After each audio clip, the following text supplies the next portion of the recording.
Okay, we're going to call the executive committee meeting to order.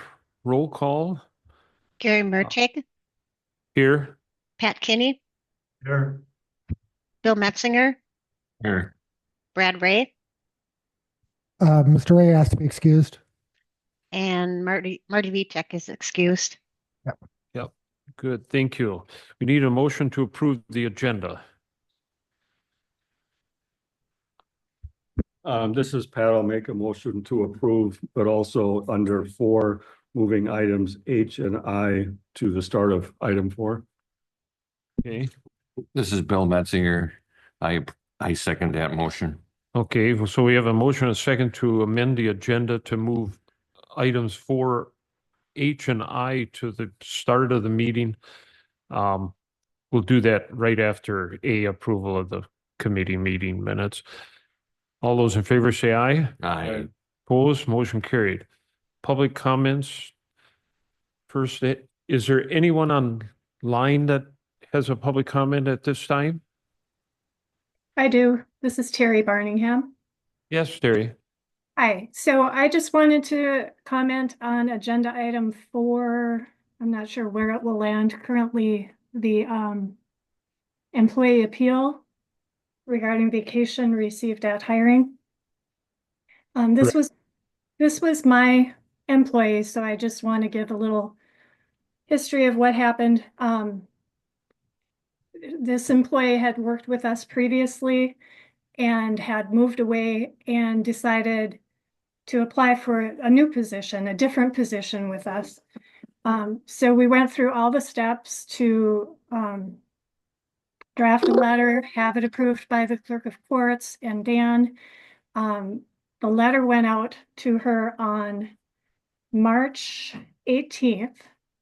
She gave almost 4 weeks notice to her employer. In there, the letter indicated she would receive 10 days vacation. This was a unique situation. Nobody really caught the fact that she had already cashed out vacation. It was a new, like I said, a new situation. No one really caught it. It was our fault. It was the county's fault. We sent the letter. She made life-changing decisions. She gave up her job. She gave notice to her landlord where she lived. She had to find a new apartment up in Ashland based on this letter. And then we caught it on like April 7th, I believe. She was notified. I called her, left her a message on the 7th. I was able to talk to her on the 8th and explain the situation, which was then the right to appeal, but also 5 days of vacation kind of as a compromise. And I feel like this was an offer of employment. This was a contract that she made decisions based upon.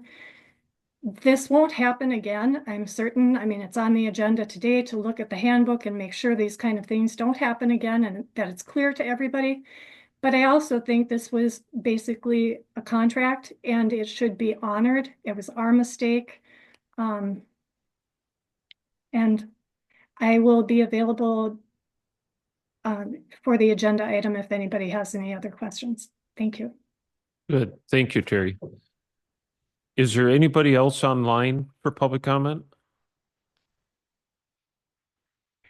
Hearing none. Is there any public comments written that we know of? Is there anybody here that has public comments at this time? No one else for public comments? Okay. Then we'll go to discussion and action items. We'll go to 4A, approval of the executive committee meeting minutes from November 20th, 24. This is Pat. I'll make a motion to approve. This is Bill. I'll second it. Okay, motion's been made and seconded to approve the meeting minutes of November 20th, 2024. Any other comments, corrections? All those in favor of approving those minutes say aye. Aye. Opposed, motion carried. And then we'll take item 4H, consider hiring a part-time position at the highway department.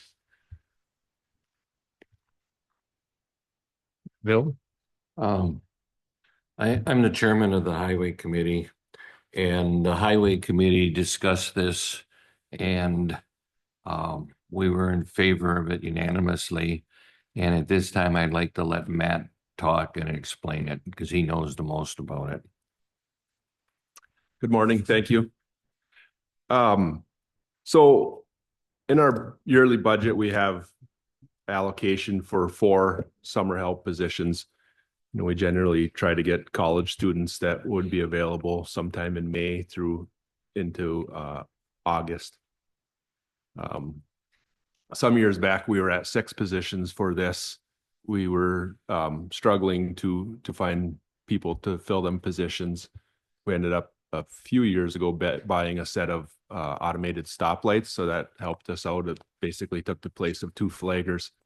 So now we have 4 positions budgeted for this, for summer help, and we're still struggling. Last year we had, we had like 1, if you want to call it full-time, part-time, and 2 part-time people. I don't know. We had 1 that would come in once or twice a week to mow for a few hours. And so we're just really struggling to fill these positions, the summer help. We do have two positions filled at this time for this summer of 25. My thought is to, if this position, a part-time employee was authorized for year-round, 16 hours a week, year-round, we would use budget dollars from the summer help position to fill it. Maybe we could find somebody that was, willing to work. I don't know if it'll work or not. It's just, I'm looking for the option to do this to see, if we can post it and see what might find. It would help us somewhat in the summer, but then also year round, there's mowing through the summer months, weed whacking. Wintertime, there's always, floors to sweep, vehicles to wash. There's a lot of tasks that can be done that, there's generally plenty of work on the road for our full-time positions, that this part-time position could do them tasks for us. So at a quite a reduced cost from a full-time position. So any questions, I guess? Bill? So if we pass this, you're going to advertise right away? That would be what I would plan to do. Yes, I would start looking for somebody right away. I would make a motion that we hire this part-time employee. This is Pat. I'll second and some comments. So from a budget perspective, it looks like it doesn't change where we're at for all practical purposes. Finding LTEs has been harder for a number of years. Yes. And we know from what it takes to attract somebody, no matter what, has gotten harder. So you'd have some consistency there. If the person said, look, I really don't want to work 16 hours a week, I'm driving from wherever, which is often not nearby anymore. And they wanted to put in more hours one week and then, have, I'm thinking, vacation, that sort of stuff, they're not going to get those things. But if they said, look, I'd really like to work more hours, some weeks when there's plenty to do and then have some flexibility in my schedule, is that something that would work as far as the highway department? Yes, I mean, I'm very flexible. My thought was, this person could work 4 hours a day for 4 days, or they could work 2 8-hour days, or in the summer we work 10s, they could work a 10 and a 6. I'd be very flexible. I don't know how it would work as far as, I know there's rules, as for between a full-timer, a part-timer, at what point we have to offer benefits. I mean, if they could work 40 hours one week and not work for the next 2 weeks, we could make that work. It's does that work legal wise? I guess that would be a question for somebody else. You would have to make sure that you don't exceed the hours within a window. And Yeah, I don't know what you're saying, because I know if we there's a could do window. a monthly window, a yearly window. Yeah, I can make it work however it would work for a person as long as it's fine with Sue or, legally to do it proper. so that second to last paragraph there at the end, part-time employees are ineligible for benefits unless required by law. We'd have to stay within the guidelines so that they remain ineligible if this is approved, but some flexibility within that would seem helpful in attracting somebody and then keeping somebody. And if they're driving, potentially 20 miles away or whatever, making it worth the trip for them too. Yeah, no, we would be very flexible. It would be nice too if we we can't say we would, but if we had an employee who came on board part-time that eventually said, boy, this is really what I'd like to do in the future. When we have an opening, maybe that person works out, maybe, depending who they are. Yeah, that's true. So, okay. Any other questions? So we have a motion, a second on the floor to hire a part-time position at the highway department. All those in favor say aye. I Opposed, motion carried. You only have one more question on this. It doesn't have to go to the county, full county board. Because we have money there. No hiring decisions, it's themselves reside with the executive committee. So we're good. Okay, and then we go to item 4I. Consider hiring a mechanic for the highway department. I guess, Matt, we're gonna have to have some information on this one again. Okay. So I did provide a written rationale, I guess, proposal for this. You want me to read it or do you want to go through the? Well, I assume we've all read it, but maybe some specifics. So estimated cost of a new chassis is 159. Then the body package outsourced is 201. So total outsourced of 361. And then you've got an estimated in-house labor of 73. The first thing I don't understand is where would you get the materials to build this? And what level of expertise and equipment and talent does it take to get this right so that it's comparable to what we would purchase? So we can purchase all the parts and pieces, the body companies, they don't necessarily make all the pieces. So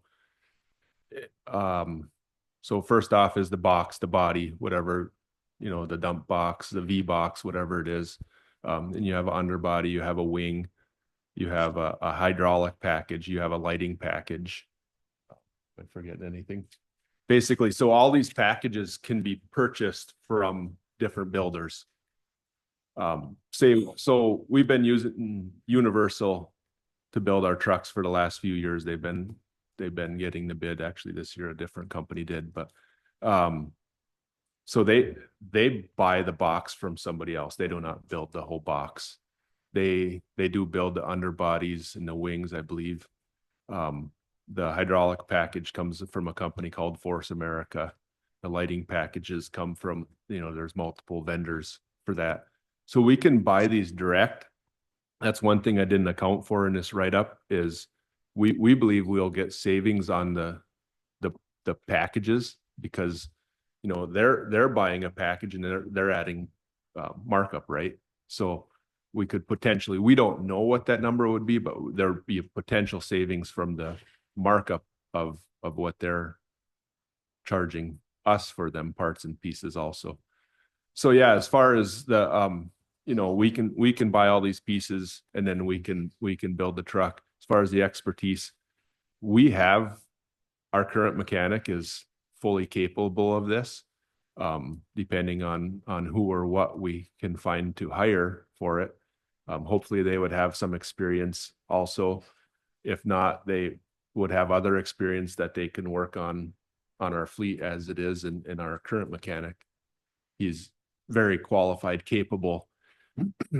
And talking to other counties about this, there's a lot of interest in it around the state right now. I did send out a statewide survey to the counties here earlier this in the winter. I got out of the 72 counties, I got 42 responses. 9 of them are currently building them that responded at this time. And some of their comments is it's a lot better consistency. They're getting a lot better quality because they're building it themselves.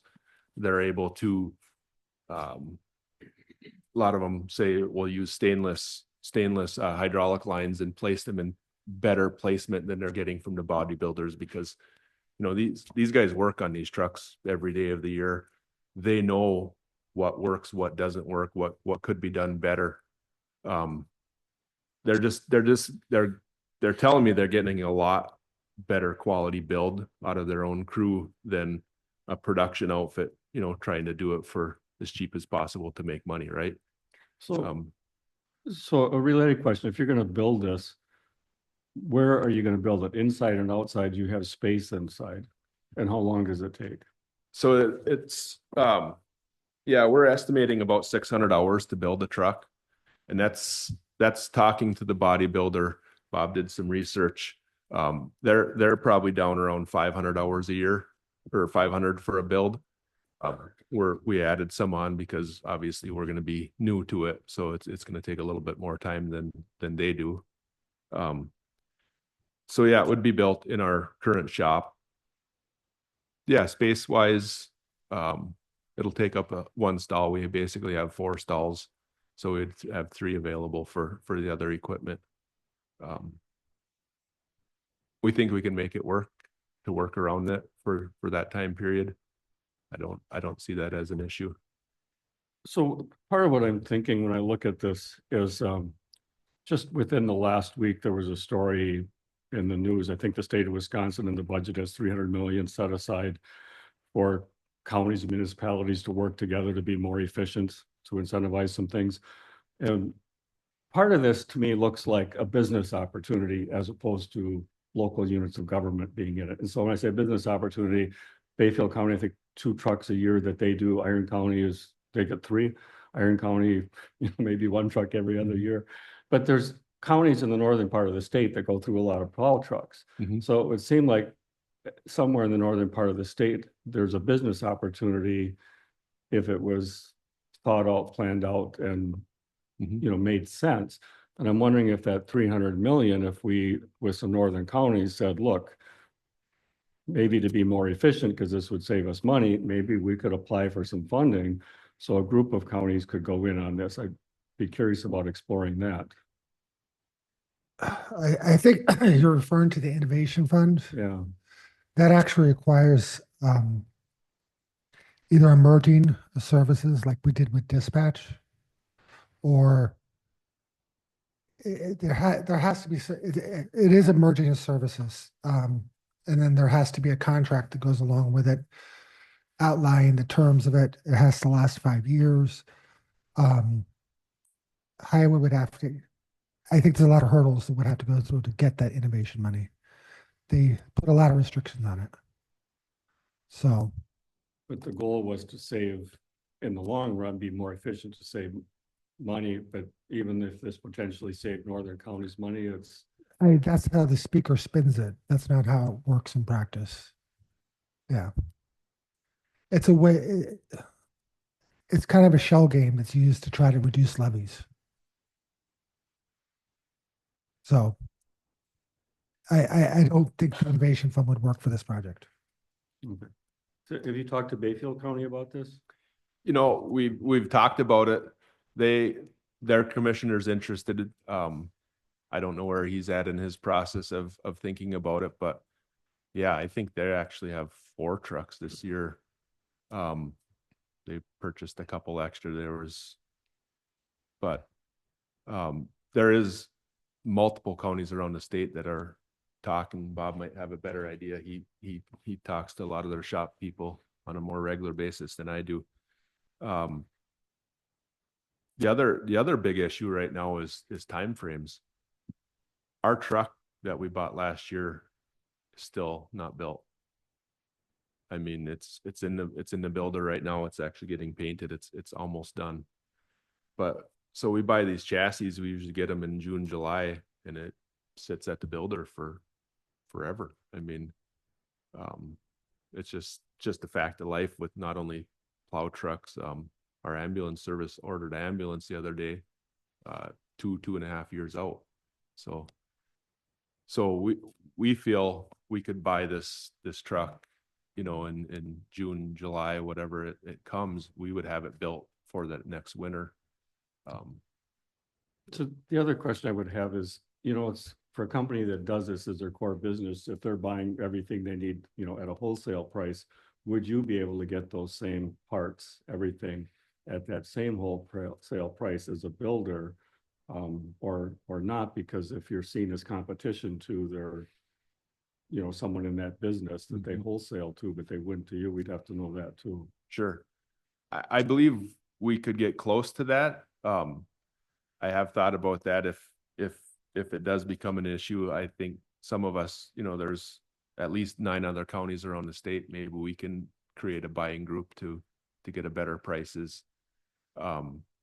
But generally on all of our equipment and the stuff we buy, we get better pricing than regular retail or private through government pricing, or we use Sourcewell quite often. And a lot of these companies have Sourcewell pricing that gives the wholesale price to us. So I think we will do well on that pricing, because if they are getting a wholesale price, they're adding market on it, a markup to get up to a retail price anyway to us. So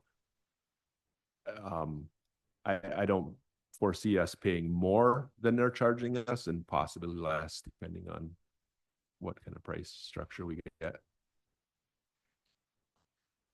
Bill?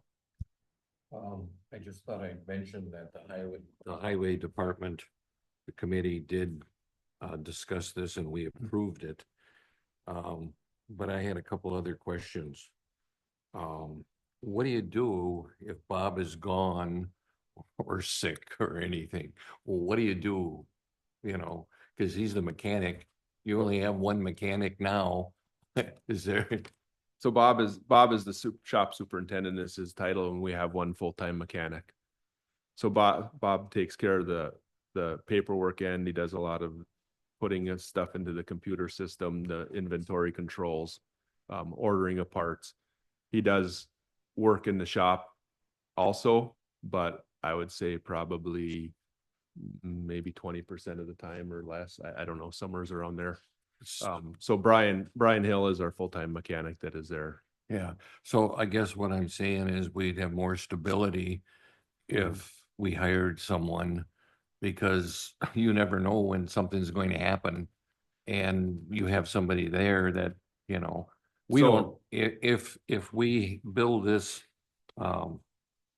truck ourselves, we don't have to, if something emergency comes up, we don't have to work on that truck. We do not. We can just put it aside. What would you be paying them an hour roughly? What would you try starting at? That we're proposing to be our mechanic is in grade 11, and I don't remember all them steps. It's from, low 20s to 28 or 29, I think is for grade 11. Okay. I did put in here that we would probably have to consider starting higher than a grade, the step 1, depending on the experience of the individual that we hire. But currently we look back, we're averaging about 1,500 hours a year in our shop from one of our operator positions. We have 2 or 3 guys that work in the field that are also very good, either mechanics or welders, and they've averaged about 1,500 a year, 1,500 hours per year in the shop. So that's affecting us twofold. For one thing, all the work we do in the field is revenue, whether it's, we charge our county fund, we charge the DOT, we charge the towns or other municipalities that we're working for. So we have lost revenue there. We also have lost lost equipment time. If that operator was in the field, I just run some averages. Each operator brings in just under 100,000 a year in equipment revenues. So we're losing, 60% of one of our positions year around. I got So another that's- question for you, Matt. Mhm. How much work do you do for the township or the townships? And what do you charge them when you do work for them? And is this just, you do the county stuff first and this is just extra on the side if you have time? Sure. Yeah, I don't have last year we had about $14,000 labor income between the sheriffs and HHS cars. I did not have the number for the towns. We don't do a ton of town work. I think we could do more if we had the capacity with another employee. We could per se look for it a little bit more. We don't look for it a lot because our mechanics are busy with our own fleet and then the sheriff's department fleet. So it's something, if they come to us, we will do it for them, but we don't go looking for it, I guess you could say.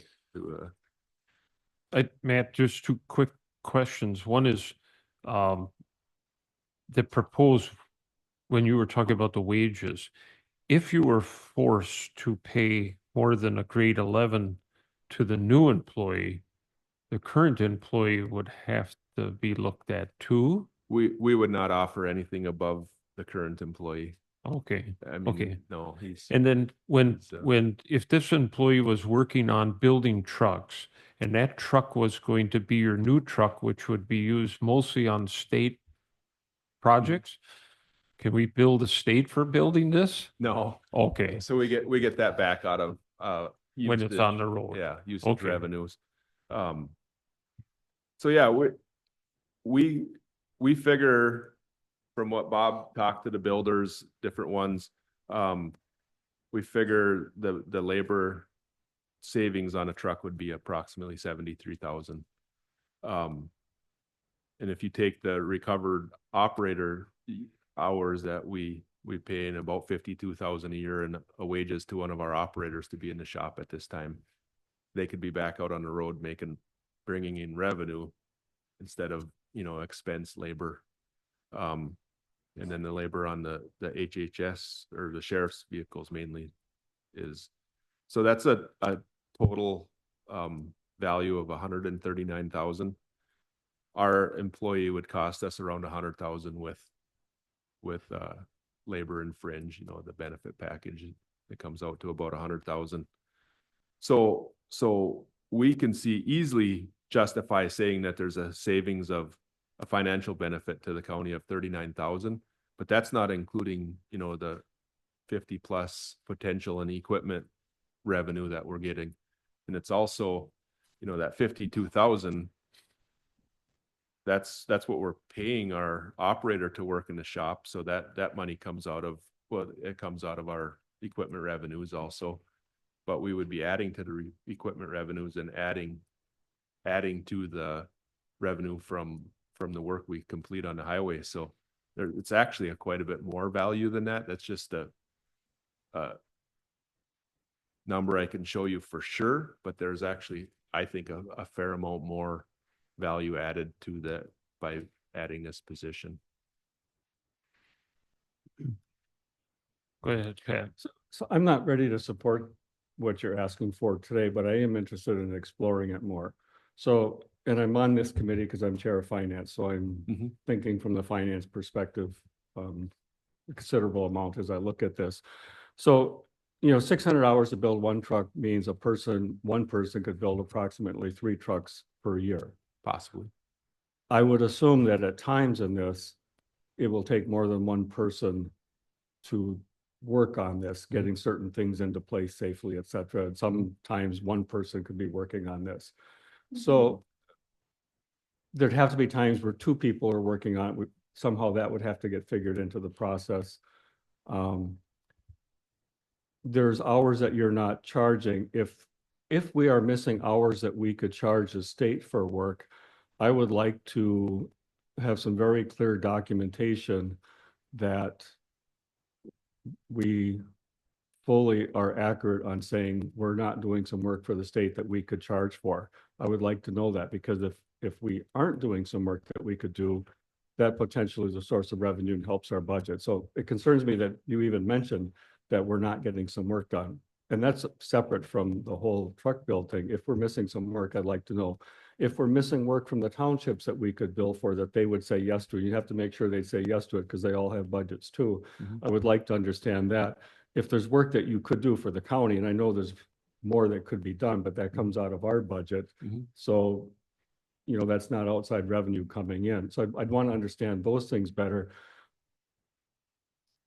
There may be a business opportunity for someone in this end of the state, in Ashland or an industrial park. You know, Bayfield County's got one where the experiment farm was. Maybe somewhere in Ashland County, there's a building.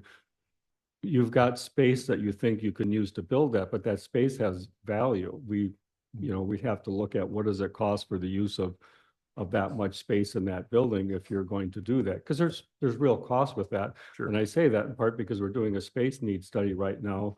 And one of the things that we are aware of is the sheriff department needs somewhere for cold storage. We're going to have to acquire some space, land and water, store some equipment inside during the winter. So all this space costs money. And I'm not comfortable that I understand all of the costs associated with this. And building one truck a year, I don't know this, how efficient would a person be doing that, especially out of the gate the first few times? Are you as efficient as a company that does this regularly? Or is it going to be a slower process, the learning curve as you go? And then there's this whole scale thing of, if somebody's doing this throughout the year for a number of counties, it would seem more efficient, because you got to order the parts, you got to find your vendors, and you got a lot of hoops to go through, and that all takes time too. But I am interested in exploring, because it seems like for the northern counties, this might make some sense, but I'm not comfortable at this point with the numbers beyond saying, yes, I'm interested in exploring, working with multiple counties to see if this makes sense. I'd be curious about Bayfield County's reaction, given the number of trucks that they go through, if you talk to them, and just to get input. So Yeah, I know, like I said, I know they're interested. Trying to think. The savings on the truck build is, that 73,000 number. So that's, we're figuring 600 hours. I said that the builders, they figured about 500. So we added about 100 hours on there. We feel it would take extra for us to do it, at least out of the gate. But the other big thing is, and you mentioned it, is that, our position, we're using 1,500 a year out of an operator position to help out in the shop right now. So if you take 1,500 plus the 600, that's a full year's work right there, so that we could have all of our operators in the field where they're really meant to be and what they were hired to be doing.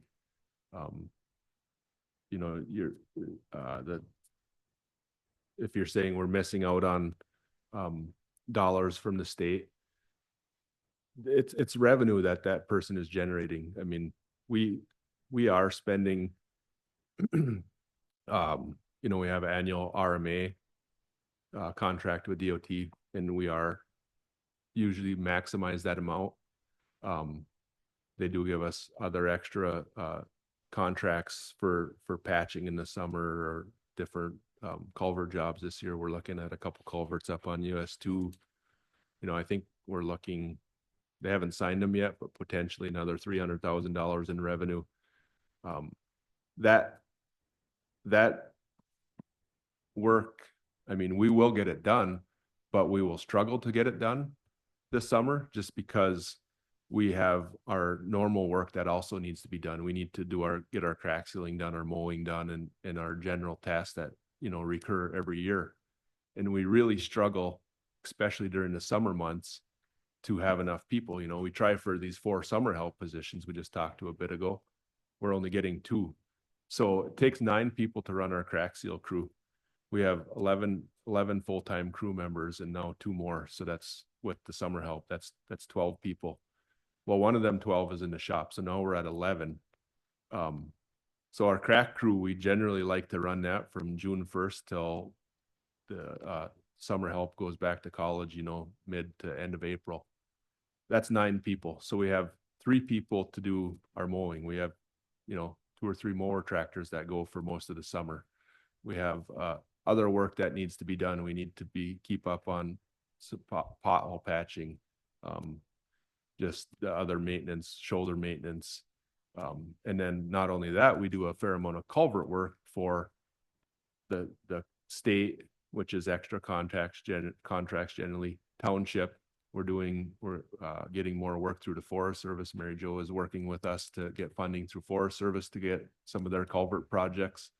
And we're talking, you know, potential of hundreds of thousands of dollars of contracts through the Forest Service. We struggle to have enough people. It is a fact of life. We don't have enough people to do our crack sealing and do all these other type of projects. So this mechanic position really would help us take that operator we have in the shop right now and put him to work in the field where we really need him. That the revenue is there to go after if we have the people to go after it. Mary Jo had a comment, but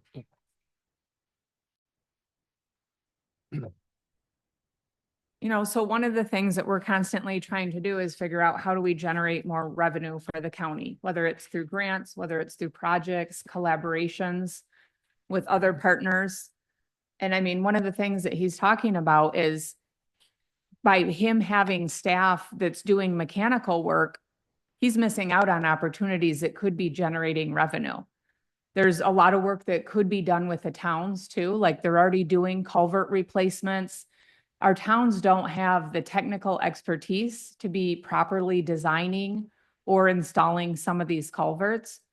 So I don't know what you guys charge townships, but there's additional work that could be done out there simply by the staff that he has if they weren't working on the mechanic. So he's talked about a lot of the savings that it would already provide the county to have this mechanic. And then you put that person back out in the field and you're generating revenue on top of that through whatever programs he's getting reimbursed, or if it's additional work that he's taking on with the towns. And he just referenced the U.S. Forest Service. The U.S. Forest Service has a number of culverts that are adjacent to U.S. forest land, but they're on town or county roads that they're asking us for assistance on replacing these culverts now. So I just submitted a grant 2 weeks ago for $410,000 for the county highway department to purchase the materials, do the installs. And these are on pipes that the Forest Service is looking for replacement. So we're also generating and bringing in revenue to the county through grants or other programs that would otherwise not come here, but we have to have the staff capacity to be able to do this additional work. Is there more work that can be done to generate revenue? Yes, but most of the employees are maxed as it is. So it's hard to take on additional projects when you only have so many hours. And bringing in this additional revenue sometimes does also require increased capacity. another thought with that is some of this revenue, we never turn down revenue if we can at all help it. We will do these Forest Service projects. What suffers then is the county system. You know, we like to crack seal so many miles a year. We just have to stop that crew, take them off and do these other projects that bring in revenue, which is great. We need the revenue, right? But we also need to crack seal our county roads to protect them so they last longer. We're protecting our investment. So Hold on, Bill first. Like I say, I've been on the highway department committee for, I think, 4 or 5 years. And I guess I'm really happy with Matt as far as the work that he does and his explanations and his looking into gaining revenue for the county and how he could save the county money. And So I guess, I'd like to say that I think he does an exceptional job. And I had one other question. I kind of just, I think we're very fortunate to have him. How often does a county get a new truck? Is it every year? Yes, that's. It's pretty much every year We've been then. getting one plow truck per year. I think that's important to mention. Go ahead. Yeah, So like I said, I'm interested in exploring this further, and I don't know where it takes us. I think multiple counties going in on it would seem to make sense from an efficiency standpoint, but I don't know that. Sometimes of the year, you're clearly going to be busy, and it could be any time throughout the year. 3 winters ago, we had a lot of snow, so no brushing that year, but the last 2 winters, you could do lots of brushing. So it all varies when you have a situation where people would have time to work on this more so than other times where, you're short. So the demand for your staff varies through the year, and you can't predict that. So you've got, you use space in the building, and that space has to be accounted for as far as the use of the building, the overhead. There's real costs with that. And yes, we could bring in more revenue, and without pulling up your request for capital equipment this year, you use equipment, it wears out, it breaks, obviously, it all has a certain life, and your equipment is expensive. So we could get more revenue by doing more, but what I don't know is, without having more information, if we replace some culverts, we bring in some revenue, but what are our costs if we depreciate that equipment, our staff time, and every other cost associated with that, because the county would be incurring that.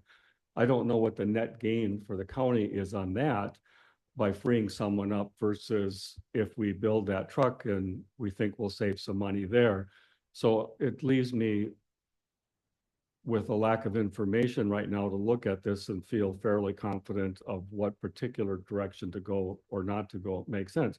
But like I say, I think it's worth exploring. And especially if we can talk some other counties. I don't know if doing it in your shop ends up making the most sense. We're doing a space needs study. Maybe if we do multiple counties, another building where the counties go in on it together makes sense. But I think it's worth exploring. Sure. Yeah, I mean, I see where you're going with the, to utilize with other counties.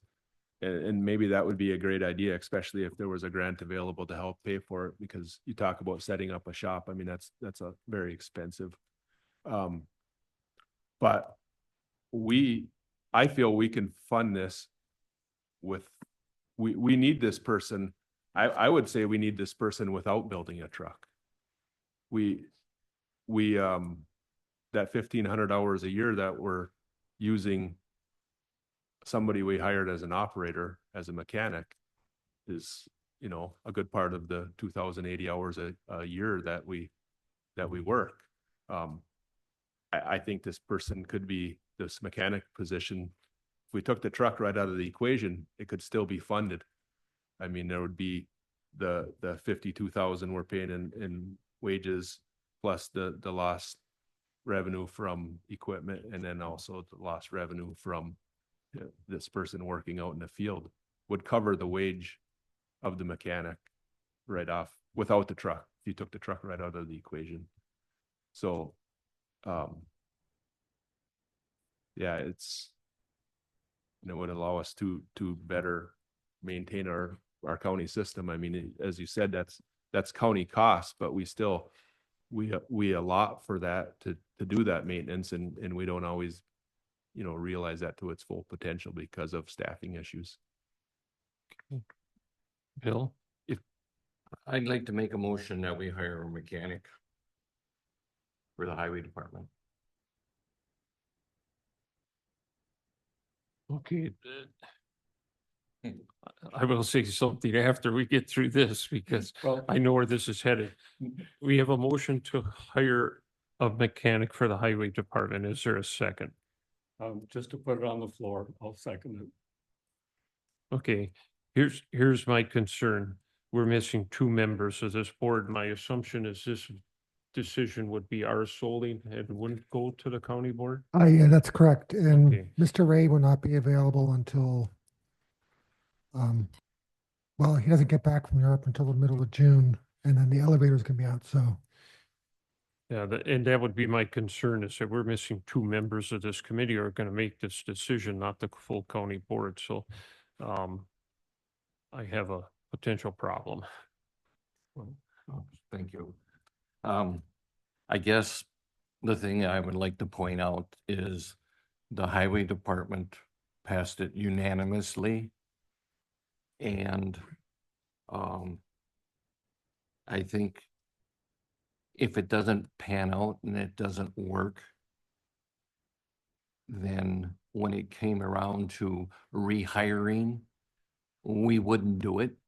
And if I see your concerns, but if a possibility opened up that, let's say Bayfield County said, boy, Ashland County does such a good job, maybe, you know, we could funnel some of that in there and even get more income. So, you know, I can't see why we keep waiting. Maybe there isn't even anybody out there, you know, that, you know, so I think that with everything coming up, I think we should move on it today. Yeah. The next finance meeting is June 11th at 2:00. Something that would be helpful is at that meeting, if you could provide background information on, you said you're missing out on some revenue from the state, to help the finance committee understand what the state allows you to do, where you can generate revenue, and if there are caps in any aspect of how much you can do in a year. Say brushing, you know, there's a certain number of miles of road, you know, how much brushing, how often, you know, so what sources of revenue do you think you're missing out on? Is there a cap on the snow plowing? I mean, obviously the years vary, and so to help us understand, because you're talking about missing revenue, and that concerns me that we're missing revenue. So, and the same with the townships, talk to them, and how much would they actually have you do to get a firmer handle on that versus you think you're maybe missing something here and there. So that would give us a firmer handle on the revenue side of that we might be missing. And that issue alone, I think, is worth addressing if we're missing something. But also from the finance stand, I mean, it was in the packet yesterday for finance, the sheriff's HVAC system is going to be, you know, most of $1 million or more, depending on how we end up with that. Your capital budget, understandably, is a large number too. And so we have,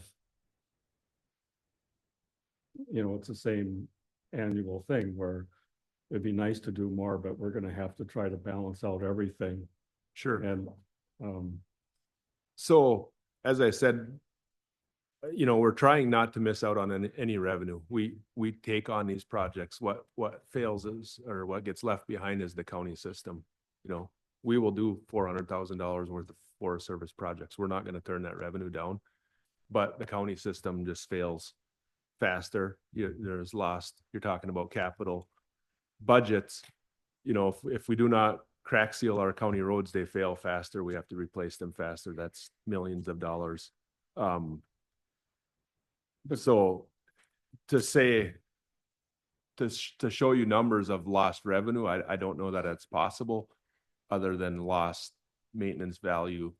but going forward, if because what you're saying is, if we approve this position going forward, you could generate more revenue, which implies that in the past you passed on some revenue. So I'd want to understand just what particular things can you do more of or do that you haven't been doing that would generate that revenue. So I would like to see information related to that. The other thing, without looking into it, is you've got a plow truck that you've ordered, you want to order another one. I have, off the top of my head, really no idea of timing, if it makes sense to approve this position now, given what you have in the pipeline. And if we approve this, when you could actually get your first truck built versus outsource. I don't have enough background for that at the moment either. Sure. I mean, so our plow truck for last year is getting built, and the one for this year that we have budgeted, the chassis will be coming here in the next month or two. It'll go to the builder, and we don't know when we'll see that truck yet. I mean, we don't know. Could be this year, but it's historically the last few years how it's been going. It'll probably be next year sometime. So the first truck we would build would be starting in the summer of 26. We would budget for it in our 26 budget, And when the chassis would come, generally by June or July, the chassis comes in, we would start building at that time. You know, I would like to see this position brought on sooner so we can start to utilize them in the shop and have our operators be out in the field where they belong. What was the first part of your question? Well, we'd have to look at, you know, the equipment that you have on order. Oh, yeah. You're asking for this. So year, so by having this position and having our operator out in the field, they generate equipment revenues. And that revenue goes into purchasing our equipment for the next year, right? We are not at this time using county levy dollars for equipment purchases. We are using equipment revenues for equipment purchases. The county levy dollars support our highway projects, you know, that we hire, you know, Northwoods Paving to come in and pave a section of road or something. That is where the county levy dollars come from, and generally it's that, you know, $1 million or so we get in debt levy to pay for our projects. If you look on the capital budget, you know, the one I just submitted to Dan, if I don't remember if it was, but it's for equipment, and then down below that's operating revenue. Them numbers match. There's no county levy for equipment. That's all supported through use. Okay, we have a motion and a second on the floor. I'm gonna call for a vote. And then after the vote, I'll say something because I don't want to influence the vote, but, so the motion's been made and seconded to approve hiring a mechanic at this time for the highway department. All those in favor say aye. Would like to roll call. Okay. Bill? Yes. I was gonna Yeah. say, I don't know what was said. Somebody didn't have their mic on. Mr. Metzinger, I requested a roll call vote. Okay. Okay, so Bill Metziger, You want me to do it or are you gonna do it, Gary? you can do it, Lori. Okay, Gary Mertig, No. Pat Kinney, No. Bill Metzinger. Yes. Okay, the motion failed, but I'm going to make this the item on the next agenda. Hopefully we have all 5 of us here. We'll have more information. And then Pat, if you would be so kind as to put a couple of your questions of the highway department to Matt. You can copy us in too, but so that Matt has a chance to get those answers as best he can. And then we'll have this on the very next executive committee meeting so that it's brought up again. So Matt, the next finance is June 11th at 2:00. So some of this background information you could bring to that meeting and put that on the agenda for that meeting then. All right. Thank you. Thank you. Okay, and then we're going to 4B, consider hiring a finance director. Yeah, Steve's online. So Steve, you want to start off? And then also I'd request if Sue could take part in this conversation too. Sure. Okay. Sure. Mike is here too. Excuse me. Good morning. So we're here to talk to you today about the opportunity to create a finance position within the county that would be the top finance person for the whole county. Currently, this is being fulfilled by Sue in the clerk's office. And while she does an excellent job, we're looking to add a chief financial officer for the county. This was part of the overall study that Mike and I did with management partners back, I think in 2021 was the year when Clark was here. And instead of hiring a position, you guys hired us to help with things as we go along here for the past couple of years. We see an opportunity to improve the overall position of the county. I mean, we have a number of factors here that we're weighing into this decision from our perspective. You know, Mike and I aren't going to be around forever. We're both retired finance people. We see an end to our availability to provide these types of services. I think, you know, Sue does a great job in her role there.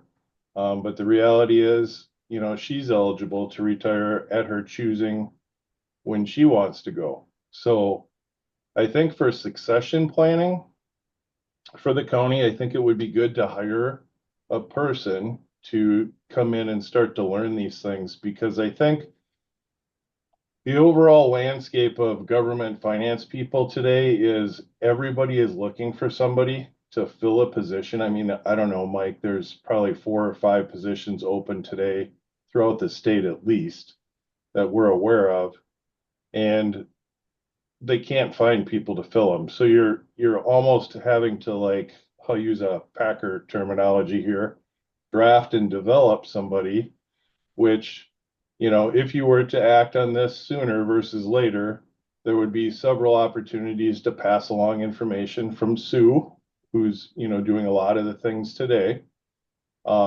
as well as from Mike and our perspectives to pass things on to somebody to kind of develop them.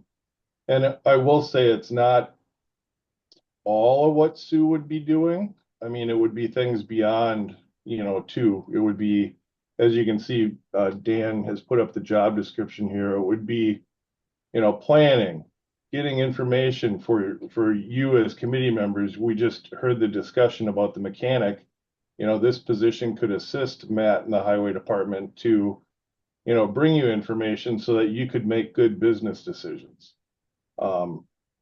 And I think we just see an opportunity here where the county is in better financial condition today to be able to, you know, put this in their budget and to fund it going forward. I feel very strongly that this position will pay for itself by guiding and consulting and giving you information to use throughout the year. So I think it is a great opportunity that you have before you, and it should be considered. So Mike, do you want to add your perspective? Sure, Steve. Yeah, and thanks for inviting us here today. Yeah, as I think many of you have, some of the board members have been involved with us over the years with finance and things, and you know, we've accomplished changes in accounts payable, changes in receipting, some changes in accounts payable, but accounts receivable also, but that hasn't been fully developed. So kind of at a, you know, we've done all we can kind of in major changes, all we can do by assisting from afar here. And I think, like, I totally agree with Steve. This is the next step, is creating a chief financial officer, and that might be overstating it a little bit because you probably won't be able to hire somebody that's totally in tune and experienced with this. But I said we can work with them, and of course the county can. And in my, you know, I've been working with counties for a long, long time, with probably over 35 of them actually by last count. But anyway, the establishment of a centralized finance person who has sort of more power and more ability to reach out to county departments, I think is critical for the next step. Like Steve just mentioned, the highway department and some of the other departments would be able to work with them more readily, more, you know, throughout every month of the year. So anyway, I totally agree with this also. So I think what you're looking at on screen, and what I'm looking at, is the Washera County uh position description. And I was part of creating that there, you know, oh, probably 7, 8 years ago, actually, is when they first made the move. And they use that term finance supervisor. You know, they did not create a finance director. I don't believe they've done so yet. Um, and that has worked out well for them. And I worked with them quite a bit in like 2018, 19, 20, quite a bit. So anyway, and we feel that county has shown that this position was able to kind of pay for itself through a lot of improvements. Good. Thank you. So that's where we're at. Yeah. Okay, Bill? What salary range are you talking about for a new finance director? We actually, as Mike and Steve said, we're looking more like a finance supervisor, somebody who would grow into finance director. We're looking at a pay range of 70 to 90 for this one. If we were to hire a finance director outright, we'd be looking at a minimum of 120. So that's one of the reasons why we're starting lower and hoping to train somebody who can be here long term and grow into that finance director position. What are we paying them now? Who, Mike and Steve? Yes. We're paying them, was it 25,000 a year, Mike? Think Yeah, that- it's somewhere in that range. Yeah. And occasionally we do other things outside of that for slightly more, but it's in that range. So, you know, in many ways, Steve, you're stating the obvious. You folks are, you know, looking to retire. Sue's eligible, you know, and so at some point we're going to have a transition, and that point is probably not that far into the future, whatever that turns out to be. So it does necessitate making some decisions so we don't lose the institutional knowledge that we have and that gets passed on, because that's really, really important. When I was on the city council in Ashland in 2013, we got our first financial plan. And what that did is it gave people confidence of what we could do now, what we could do later, what we should say no to. And the result of that was to build a fire station here that people for 30 years had kicked down the road. It was simply because there was good information and a plan. It made all the difference for the city of Ashland to go from this angst of what can or can't we do. And what they did was they tended to do little things because they were afraid of doing something bigger. And the highway department, you know, you mentioned a couple things there. One is our state aids have improved with some of what you've done as far as looking at what we were doing. And really for highway right now, in the question of building trucks or not, it comes down to good financial information so that we can look at that and say, yes, this looks like there's a high probability of this making sense, you know, versus maybe the numbers that we think at the moment make sense. Maybe it doesn't all work out that way. We don't know. So it comes down to just having good financial information so that we can look at that as objectively as we can. So a person coming in helps us to make those decisions and, you know, hopefully make the right decision the vast majority of the time instead of just making decisions without enough understanding of where we're at. So it is a position that I support, and I see no way around not having this position. Go ahead, Bill. Has the finance committee discussed this yet? And if not, is it on the agenda for June 11th? Finance committee has had discussions with Mike and Steve in general terms. But have the finance committee actually discussed hiring? Yes, they have discussed, they have briefly discussed with Mike and Steve during their updates about doing that. Mike and Steve brought this up starting about 3 meetings ago. And they've been talking about it ever since in their updates. So is it on the agenda for the June 11th meeting? It can be if Mr. Kinney would like it to be. I think it should be.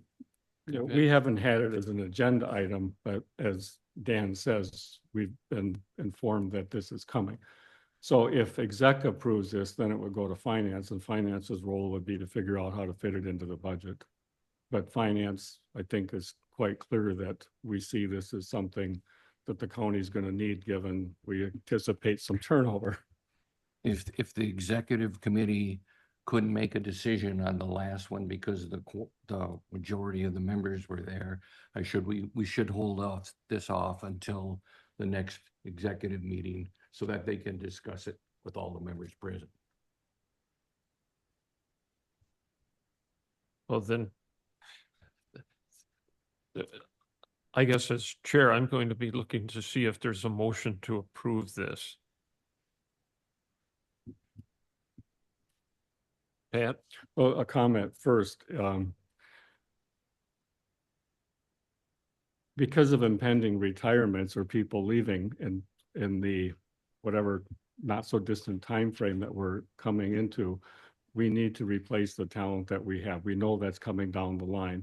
And the intent of getting to this, posting the job sooner than later, my support for this will be the longer the window we have to look for the talent that we're looking for, the higher the probability that we can find someone that's a good fit for the county. When the city posted this job more than 12 years ago, it took a while.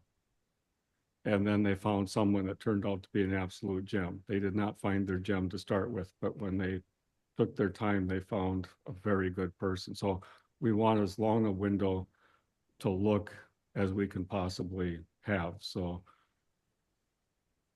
I think that's the importance of posting the position so we have that longer window. But I understand your point, though. And I'd just like to go on record to say that, you know, the more input that we have, especially from someone that worked with the city and had been on this, but at this time I can't support one. I'd like the majority of the members here. But I see your point in what you're saying, but Sue does not look that old. I don't think she is ready to retire.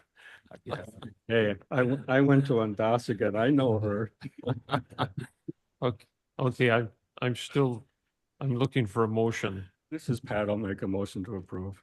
Okay, for discussion, I'll second it. Any other information on the motion, a second to approve hiring a finance director? And obviously it would go to finance. Bill? I would like to see the rest of the majority of the members here, and so therefore I will be declining this motion. Okay, so I will call for a roll call vote. Lori? Gary Mertig, Yes. Pat Kinney, Yes. Bill Metzinger, No.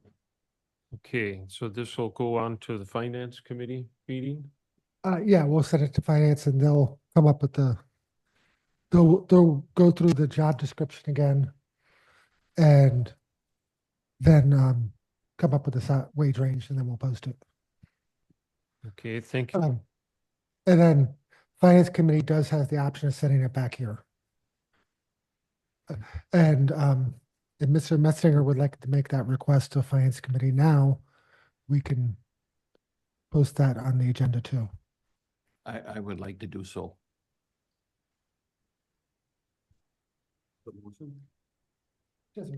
We don't need a motion to post it on the agenda. Yeah.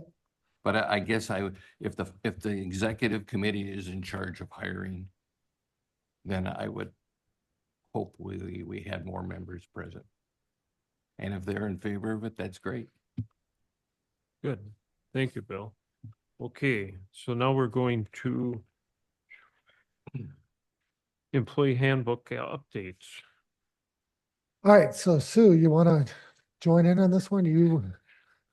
You were key in helping make some changes here. Not really, but Well, so was Karen and so was Heather. right. It was a team effort in the clerk's department to really make some changes. So, have you had an opportunity to review where we've made notes and whatnot? Okay, And- so one of the first things that we did add on page 4 was to get terminology put into the packet or into the employee handbook that refers to a rehired employee. We don't have any category for that, and there have been instances and there will be instances in the future where past employees will be coming back on board. Sue, you said page 4? Well, It's that's- page 5 of the PDF, page 4 of the okay, actual document. oh yeah, this is what I printed off the, Actually, it's four. Oh, it's 5, but the page is 4. oh, I'm Cover- sorry, I'm It looking has on a the cover bottom. page to cover. Yeah. Sorry, Yeah. because I only printed so much off, so. And I don't know, this just came up this morning. Dan and I were discussing this. Would this be where, we're not certain, so if someone leaves employment and has been gone for 5 years, we're wondering about what the number of years would be where an employee that comes back would be considered a new employee or rehired. Well, I've been So- gone for 20 years. So if if the county hired me tomorrow, I guess we would want to make that distinction and say, you're Right, rehired. Right, but- and it'll come into play in the rest of this with the employment incentive for the vacation, Right. because It'd be no different than you too, Bill, if you got rehired. Work here. But yeah, I don't know what but we would- really need some guidance on this, because now we have another potential new employee that has been gone for 7 years. Right. So how do you treat? Pat, Two questions I had. One, does this pertain to part-time people also?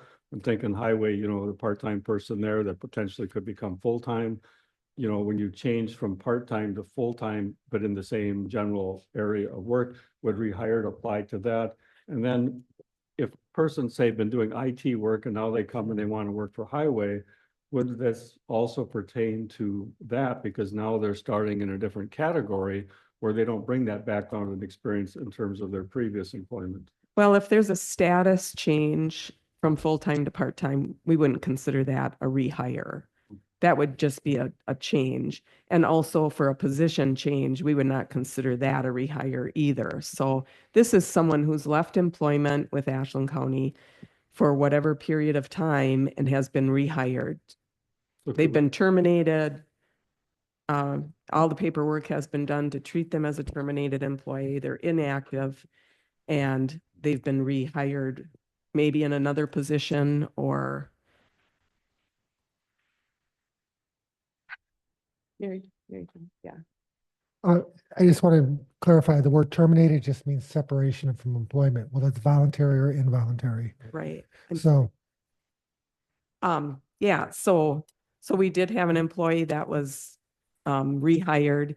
He had been gone for a couple of years, and we have put into the handbook where those employees are able to carry full years of service from their prior employment with them to increase the amount of vacation that they would receive. So that's another part that comes into play in this whole thing. Here's my question, Sue. Okay, so I left, I had 6 months of sick leave when I left. I didn't get anything for it, obviously. Because you And didn't retire. Correct.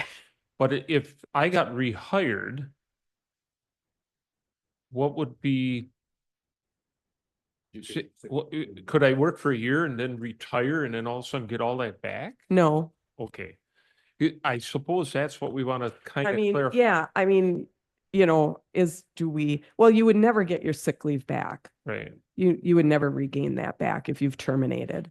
But for the purpose of vacation, you get credit for the full years of service you had prior to being rehired. Do other organizations have like, if you're gone for 6 months or a year? I don't know. It's.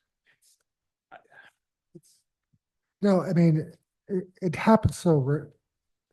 It It's used gonna to happen so happen. rarely. Yeah, Right. right. But, now public sector jobs are becoming a bit more attractive and people are coming back. I have a feeling we're gonna see a lot more of it. And, we need to, the issue is how we balance what's fair for the new new employee slash rehired employee and existing employees, and where is that balance? And I Yeah, think, because and I could see a problem. I come into a department and I say, well, I call my vacation back.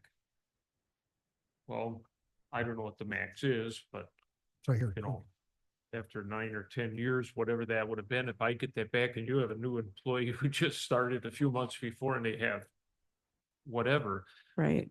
I'm Right. going on vacation next week because I got all this vacation. Well- So I do see why, I don't know.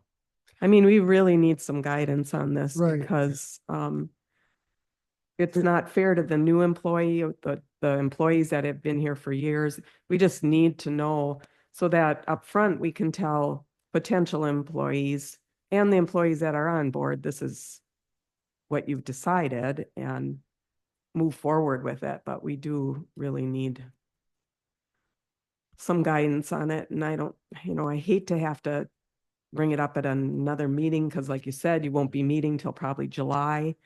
But you really haven't had a fair opportunity to think about it either with the, Pat, It seems that if a person is separated, whatever they had for vacation and sick leave, that whatever they had, that ceases, that's done. And then to me, the rehired, I mean, is the gist of this to say, what are we gonna give them because they were here before versus someone who wasn't here before? Is that what you're trying to get at with this? well, so they wouldn't get the time back that they had before. They would not get that. But on the vacation schedule, they get bumped up on that vacation schedule to include the years that they worked prior for Ashland County. So let's say they had 3 years from previous and they come in and they get their year and they're at 4 years already versus an employee that's on board that has worked a year would only be at a year. So let me, on the one hand, that seems, let's say it's a highway person, they worked there 7 years, left for a few years, came back. So they're going back into the same work. And so they bring that experience and probably then more because they've been doing something else.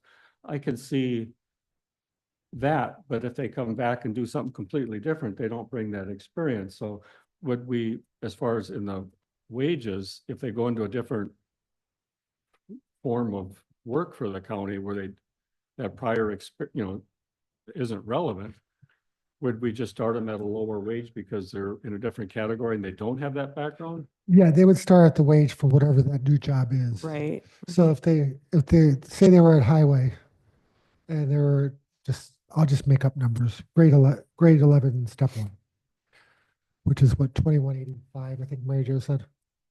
And then they were gone for 3 years and they came back and they got a job working as a junior deputy clerk of courts making $19 an hour. Well, that person would get the previous year's experience, but they'd only be paid the $19 an hour because that's the job they took. Yeah, the hourly rate doesn't come into play. It's the benefit of the Well, vacation. and there's a good example. Okay, so 9 years, I would have had 19 days. I come back and in a year I get 20. But Bill started 6 months ago and he gets whatever 2 weeks. So I could see some conflict there. And I guess I look at it this way from personal experience. I left on my own accord for a better job. I shouldn't say that. That you left. Yeah, the county was a good job. But if I come back, I'm coming back on my own, so maybe I don't expect those things. So maybe it should be written that you get whatever the new employee gets, because you're coming back. And you still have great benefits. Right. But you did change the handbook to and I don't have that. It's Yeah. not Well- in red because it had been addressed at It's the What- second to last paragraph on page 10 page of the 10. written document. Yeah. Oh, yeah. So that was a change made by the county board. Right. Yeah. So, and I want to point out, any changes in here are going to go back to the county board for final approval.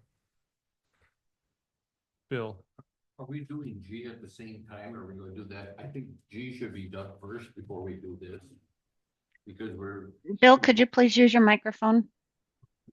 Pat took it away from me. I think we should address G first.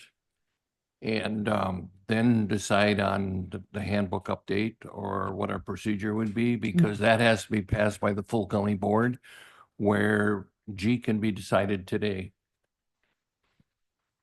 Is that a motion to, You, to table If you this? so desire to make a motion, I shall make that motion. I'll second that. All those in favor of addressing G? Questions? Well, but whatever changes we look at today aren't in effect until the board approves it. Correct. So it really doesn't matter, but in the interest of maybe some people Leaving. being done and going, yes. Okay. So there's, Excuse me, I was waiting on a customer. Could I get a repeat of that motion? No, you can't. I guess the motion is to address G today. for G, we're going to, For G, yeah, They're going to temporary table 4D.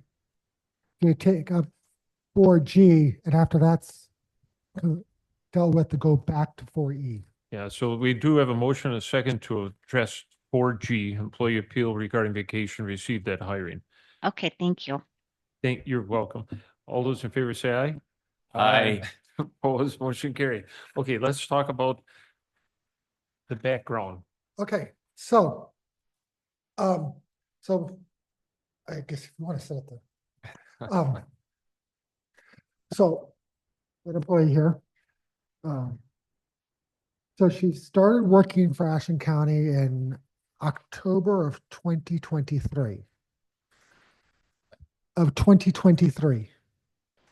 Hit her 1 year anniversary in October 2024. And received 2 weeks of vacation.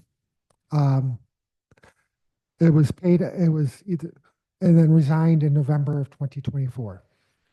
Her vacation was either used or paid out at that point, or a combination thereof. It doesn't matter because the vacation was used up. Through the whole, how it was used doesn't matter. It was, she was paid for it, and one either in time or money.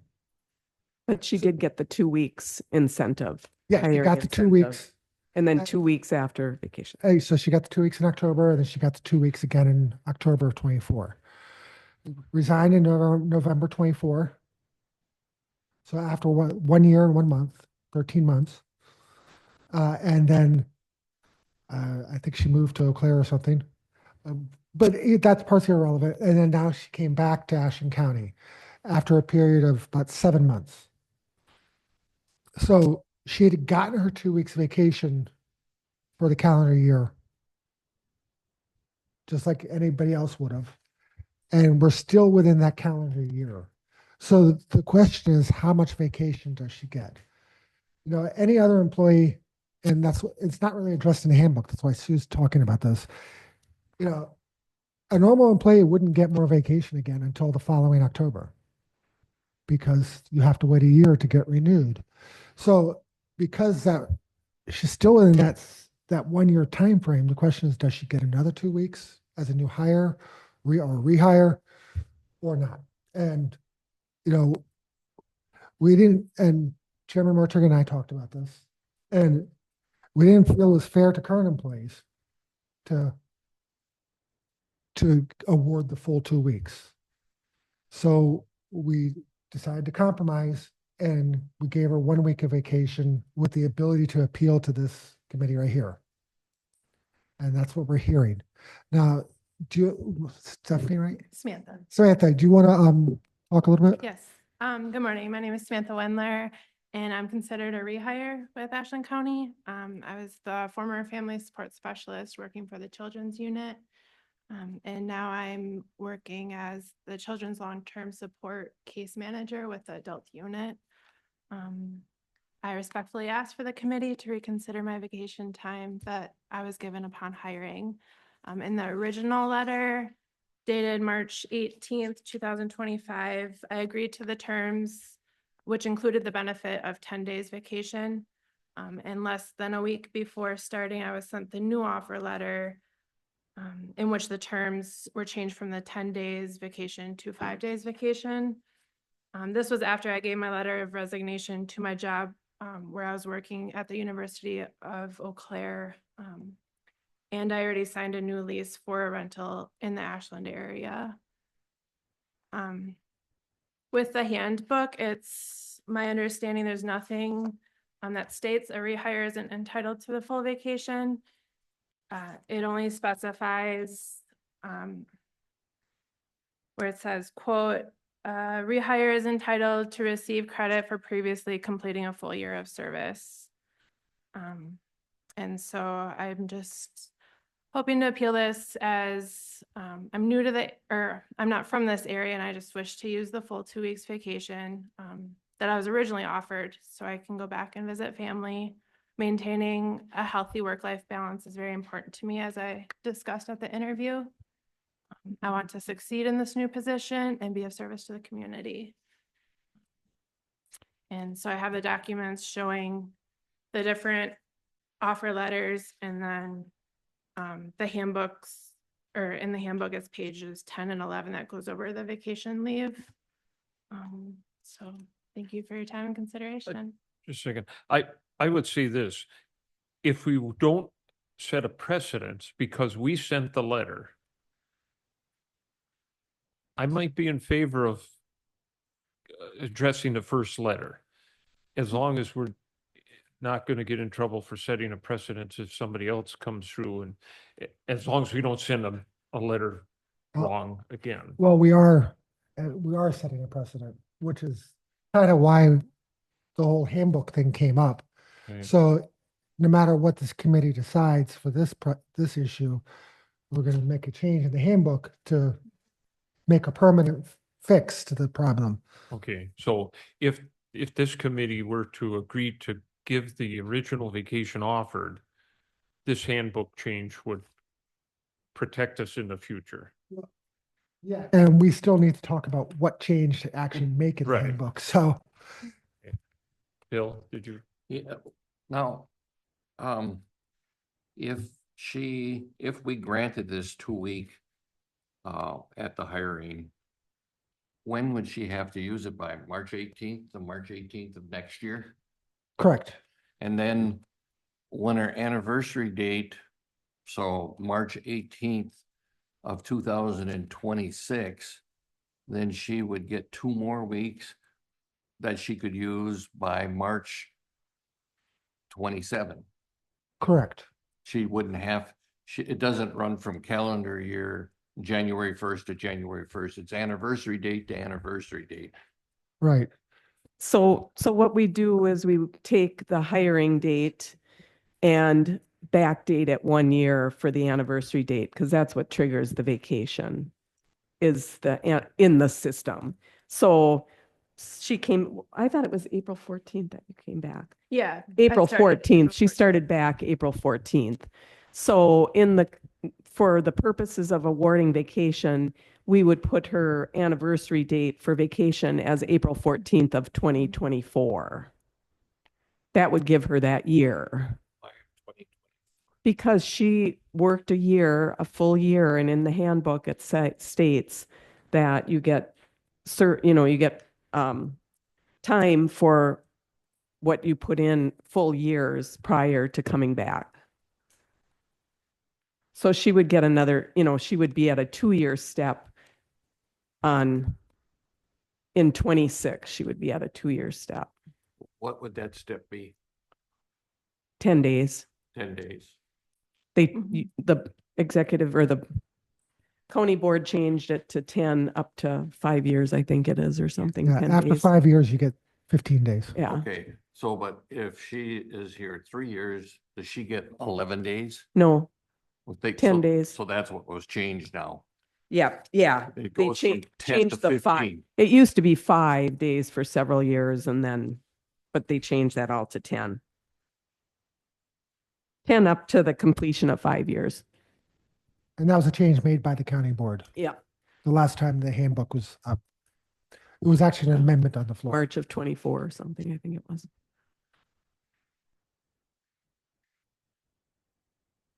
I mean, this is not a typical situation. I'm not personally concerned that we're gonna have employees decide to leave and take another job and then come back and then I don't want to benefit from, you know, this situation. I think everything you did was in good faith for the county and for yourself and all of that going and coming back.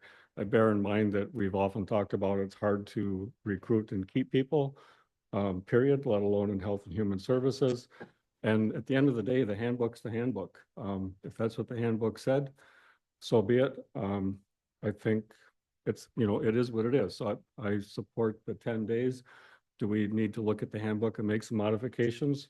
I think we do, so that we can address the concerns related to this, but I'm gonna make this motion to support the 10 days. I'll second that motion. I got a discussion issue. So we will look at this when we talk about our county board or handbook update again. Yes. Okay, due to the circumstances, I second it, so. Okay, Pat. And prior to picking up this item in the discussion from the handbook in general, I mean, at least for myself, we were talking about if you've left, you've left. There is no benefits that you would get in terms of vacation or sick leave coming back. You know, it's you left and that's that. You come back and, you know, you start over. And so in this case, it happens to benefit the employee. In the other cases that we're looking at, we're saying you left and, you know, if you had sick leave or vacation and you don't get to pull that back in. So. Okay, so we have a motion and a second to approve the 10 days of vacation. No, 10 days. I guess it's, the county had written a letter saying that Right. this is what she would be entitled to. And I think we have to stick with that due to the fact that we've got a letter saying this is what we offered you to come back. And that's why I would like to clarify that in the 10 days. And I would like to clarify that in the motion if I could. Is that? Okay. Clear what we're doing? If you'd like to clarify it for me for the minutes, that'd be perfect. Go ahead, Brad. The motion is to support the 10 days of vacation as stated in the letter. The first letter. First letter. Yeah. Thank you. Okay, so motion's been made and seconded to approve. All those in favor say aye. Aye. Opposed, motion carried. Thank you. Thank you. So if I can say something real quick. Sure. At least this incident, or not, it's not really an incident. At least it's prompted us now to review and really look deep into this because we need guidance on so many of these issues. And unless we address them and have something like this come up, then it becomes an issue. So, so thank you for at least letting us go through these and hear us out for the issues and the things that we are dealing with. Good, thank you. So now we're gonna go back to C Can I or just- D, can I just- or it's C, it is C. Go ahead, Bill. So you're planning on staying for this first? Yeah. Okay, good. I thought he was gonna ask a different question. Which Which I was promptly going to, If we were going to discuss this issue about what should be in the handbook, I think Sue should have some part in it because she's the one that deals with it. Well, between Karen and I and Heather, yes, we're trying our best. okay, so now we're back to C, the employee handbook updates. So can we go back to, are we going to go through these page by page? We can, if Sue, you wanna, if, Well, we were on page 4 on the yeah, rehired and rehired employee. So- So we really, okay, I'm sorry. Well, just for, on 4 there, I just would like to add for clarity that this pertains to full-time employees only. Because I didn't know if it pertained to part-time also, just for clarity, adding pertains to full-time only. As a rehired employee? Yeah. No, it would be part-time and No, full-time. we can rehire part-time employees. So I think when you get to the benefit parts, it's where you state what part-time employees get. Mhm. That way you keep it clean. I thought 15 minutes ago or so, I was told this was pertained to full-time. The benefits pertain to full-time, Yeah. but any employee could be, who's rehired would be defined as a rehired employee. I mean, Matt rehires part-time seasonal quite often, I mean, years ago. Well, then For could the we- ship- then highway. Could we add this, this applies to part-time and full-time employees? Right, that's why we're, yeah. Yeah, Okay. we can make that, Okay. Yeah. So then it'll be distinct from later with benefits. Yeah, right. Okay. but do you think this is the, oh, I'm sorry. We add the word rehired employee means all employees who have been hired by Ashland County. And just put the word all in there. Or employees. And then that would clarify part-time and full-time. Or we could just add including part-time and full-time at the end of the sentence. Okay, I think either way works, whatever the community Yeah, decides is right. There'd fine. be no, if you did put full and part-time, then there'd never be a question. Yeah. then- I then there's agree no with question. Will, it makes it simpler your way, but if we put it in there, then nobody's ever gonna but we question. probably then should ask or add LTE seasonal as well. Because that's a different category. Yeah, That's, If that pertains also, then let's put it in there, then it's clear. okay, so the rehired employee means full-time, part-time, and LTE seasonal? Yeah. Okay, LTE seasonal is usually one and the same. okay, thank you, Sue. so, Well, but Matt's got an LTE that's gonna be ongoing. Not seasonal. You're not, that's not going to be an LTE though. he's gonna have Oh, no, part-time. it's gonna be a part. It's going to be a it's gonna be permanent part-time. part-time. Yeah. But now, is this where we want to add what constitutes a rehire with break in service? Or is that, or should that be somewhere else in the, I think that should be in the benefits portion. somewhere else? Yeah. I think that should be on page 10 of the document, which should be the next changes. Yes, I was concerned about if you left. Microphone, please. I was concerned about if you left Ashland County and then came back and then you still qualified for the same amount of vacation, or you used your, let's say you had earned 3 weeks before and now you came back, now you got 4 weeks. You know, do you start over at 3 weeks or do you start over at nothing? Let's say you were gone and now you come back. What's the status of when you come back, your vacation? Well, that's what we're saying is that I we know. need to know, we need some clarification Yeah. on, So, but what would the status be right now? What would you say right now? okay, well, right now, let's just take Samantha, for instance, because that was at question. She will come back as already having 1 year. And so when she hits her 1 year mark in April of next year, she'll be at a 2 year mark rather than a 1 year. Because, and same with the employee in land conservation. That's up to them. Go ahead. So really, for the employee's first 5 years, this wouldn't have a whole great impact. Because from year 1 through year 4, you get 10 days. You're 5. Yeah, it says after the completion of 5 years, you get Right. 15. So I'm saying, okay, yeah. So through their 5th year, they're getting 10 days vacation. So for Samantha, who is just sitting here, she was here 1 year, she worked, she left.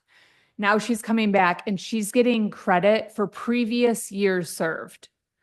She's still going to get the same number of vacation days now for the next few years. So that situation didn't necessarily benefit her immediately.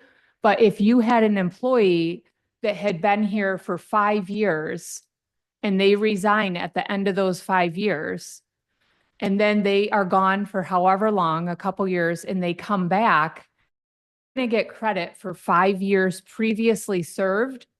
So now in the beginning of that 6th year, when they just come back, they're now going to get 15 days instead of only getting 10 days as if they were a brand new employee. So if you're here for for more than 5 years and you leave and you return as a rehire and you get credit for previous years served, it's really going to benefit you quite a bit.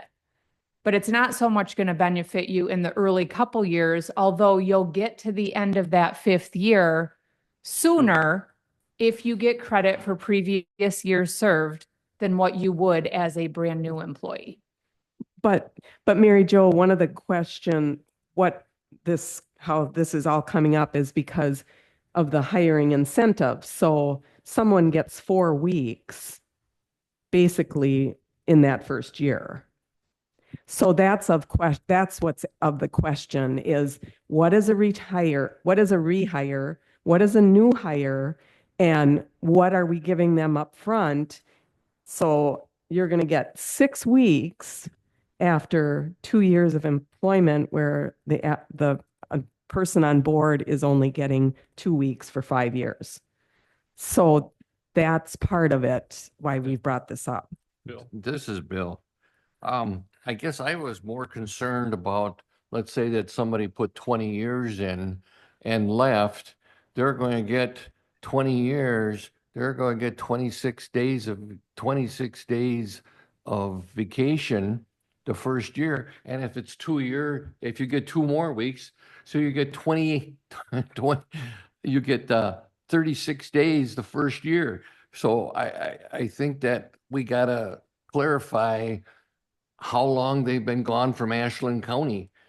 Because if not, you're opening the door for big problems because, you know, if you started in your 20s, you know, you might be 40, you could work how many more years, you know? So I think that has to be clarified as far as maybe as far as a maximum or something, or you shouldn't be allowed to carry, I don't think, you know, 1 year is no big deal, or, you know, it's not very much, you know, and it's corrected right away. But if you hire somebody that, like a mechanic could be, you're going to be a mechanic for a long time.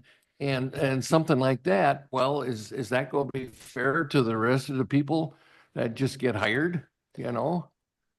And again, I go back to, I don't know what's fair, because if I came back and Bill and I are, as I said, we're working side by side, but Bill's been here a year or two and getting to 10 days, and I come back and I get 19 or 20 days. I don't know if that creates a problem of morale. Not that I wasn't it would, you're an employee in good standing, otherwise we probably wouldn't hire you back. But at some point you might have to just say, if you leave, you leave. When you come back, you start over. Otherwise, we're going to have situations, because as soon as Dan posts a job, I'm applying because I'm going to get 20 days of vacation. Well, right. I could get, Well, yeah, I mean, I was here 40 some years. maybe You know, we, I could get maybe whatever we the just maximum say, is. yeah, What? 28's the max. So 28 and 10, because you're giving me 2 weeks of incentive. Yeah. So I could get 38 days the first year. I think the easiest way is just say, if you left and you come back, we're hiring you, but you start over. Otherwise, we're going to create a mess. Pat? Well, I don't necessarily know what's fair. There's so many situations, and, we just had one, and, you try to err on the side of being more than fair, if at all possible. Because if we need to update the handbook, we need to update the handbook, and updates usually come about because there's things that need to be tweaked. My personal feeling, okay, so, if someone leaves, it's one thing if they come back into the same job and bring the same level or more expertise than they once had. What I would have a problem with is, let's say somebody worked in highway for 25 years, built up a bunch of vacation, and now they come back into a different job description, and they, start entry level on the salary schedule because they're new to that, but now they've got all this vacation. To me, the increase in compensation, both pay and benefits, goes hand in hand with what you provide to your employer.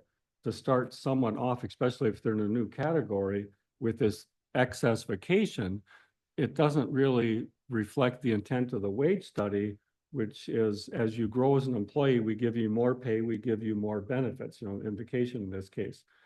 And this different category would be to me, wouldn't reflect what we want. I don't think we should, at the very least, give them extra vacation if they go to a different category. But even if they come back, let's say it's a department and they've got 10 employees and they interview and they decide, we do need more experience, and to get that person, we need to offer, something more attractive. But they also hopefully would have the option of hiring a new person, which, and then grow into that. But I don't think you really take that into account when you're looking at hiring. You really can't. So I think the handbook has to say that. And I guess my personal feeling is if they come back with experience, that's reflected in the compensation, the wages based on the category they're in, they get paid for that. But that vacation, my personal feeling is that you should start over. Can I say something? On a bookkeeping and an accrual standpoint, I have to agree with that, because it is just, it's becoming a nightmare with people coming back and getting credit for time. And I would say, if you say grandfather as of the day that it's passed by the county board, those individuals that have come on board as a rehire, retain what was in the handbook at that time, but moving forward, I would say that we don't give credit for service prior to, because you can't say, okay, what's fair, 5 years, 10 years of coming back? I mean, you're a new hire or a rehire, but do you get credit for 20 years ago? And where do you draw that line? Well, the other part of that is you want good people to stay. And so if you make it easier to leave, maybe there's something else for whatever reason you think is more attractive, the easier you make it to come back, the more turnover you have, and we did talk about the keeping track of this bit a couple of years ago when we were starting to revise this. And that was one of the questions is, can you keep track of all of this? And the answer was, we can deal with the grandfather thing but long-term, you didn't want to deal with that because it's more labor intensive. It's become, quite So- it's been. So we're kind of in agreement that if you're rehired, the vacation starts at the new hire rate. Is that kind of where, no, you don't like that? This is Bill. I'd like to put if they're rehired within 1 year from when they left. No. Because let's say you took another job and hey, it's not working out. I'm doing great now.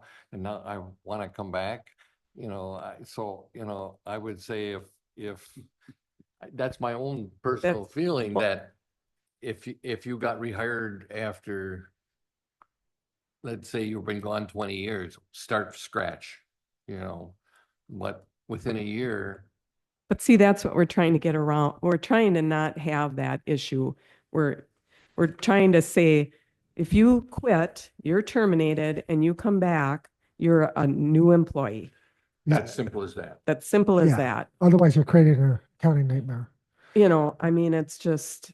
Can we come to an agreement on that one? Well, from what she just, I can easily change my mind. Okay.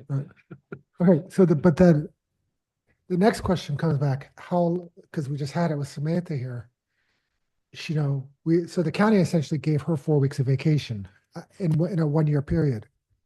So if somebody's gone and comes back within a year, I mean, do they get vacation again, or do they have to wait till their old anniversary date or new anniversary date?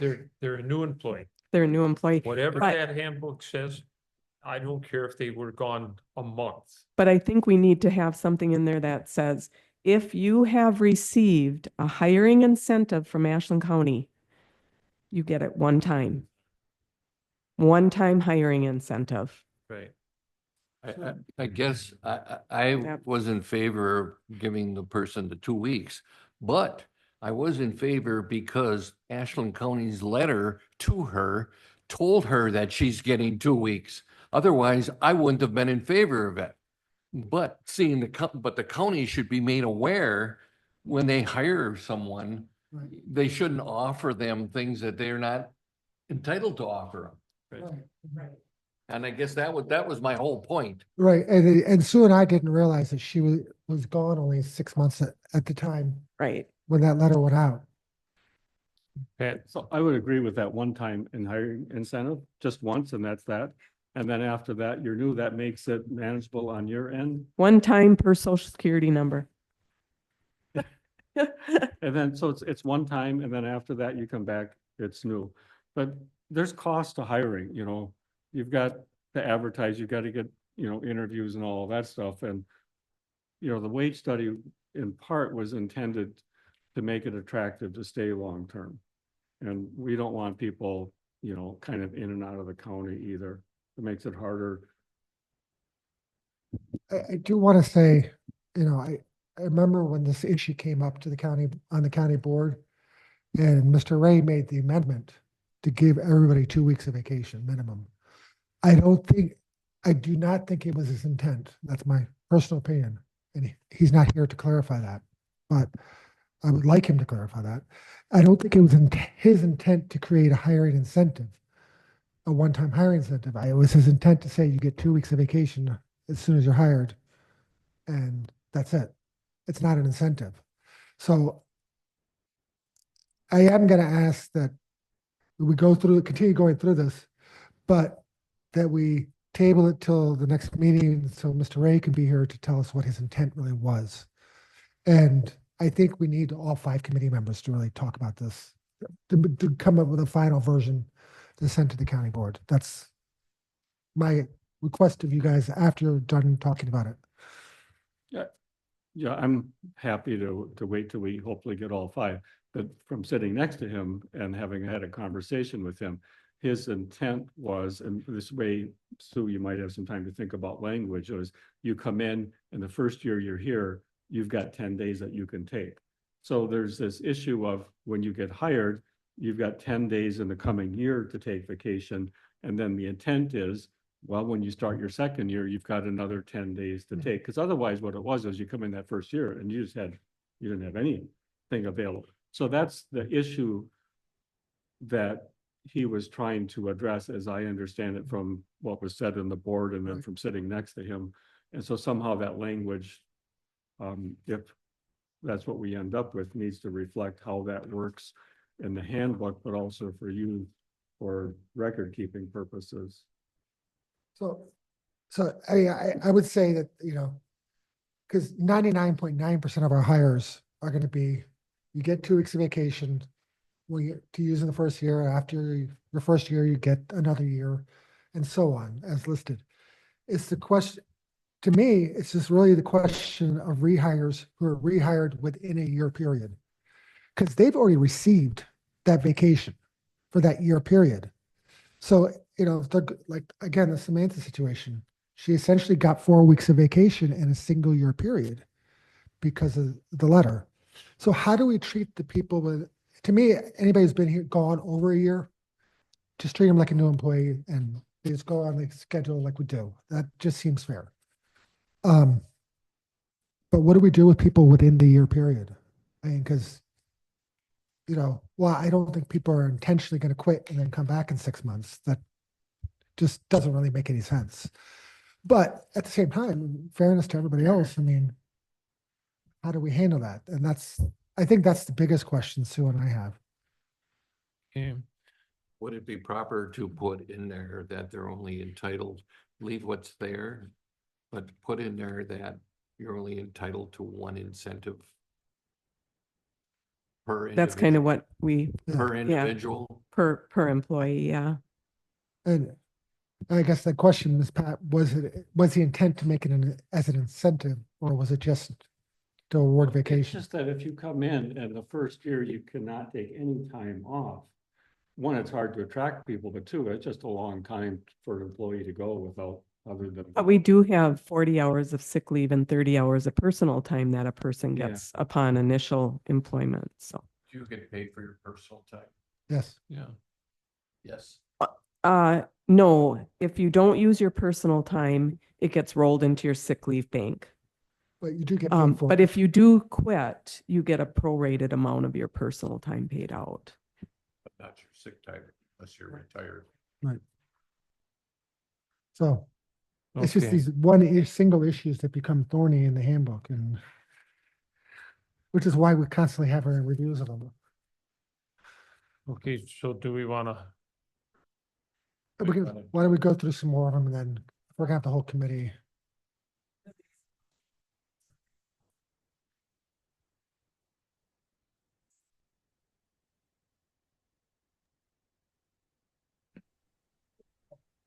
Page 10.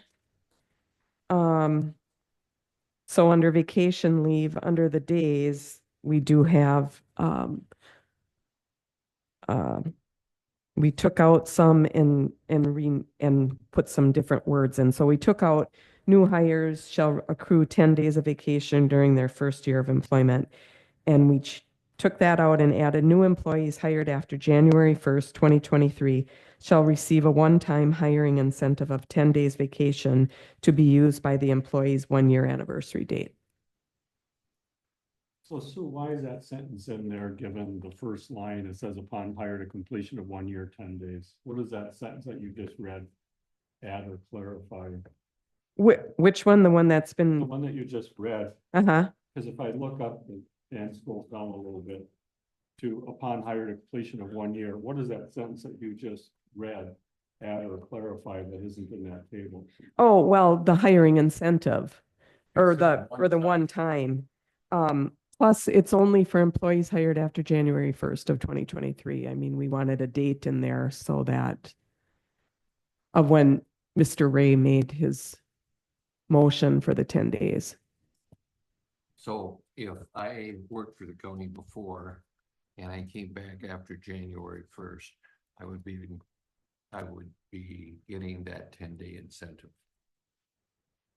Right? Basically, that's what this says now. Now that's brought up a new issue because of our Well, conversation. That first line that you crossed out, it says new hires shall. But you're getting a one-time. But we're saying new employees. Yeah, but- So that's again. Right, then it comes back to somebody who's been here for 5 years. Then they would get 15 days upon coming back because of the second paragraph here. For the purpose of awarding vacation, who employees are rehired to get the years of service. So, unless we clarify this, there's going to be departments who are going to say, well, no, that person gets 29 days because they get 2 week or 25 days.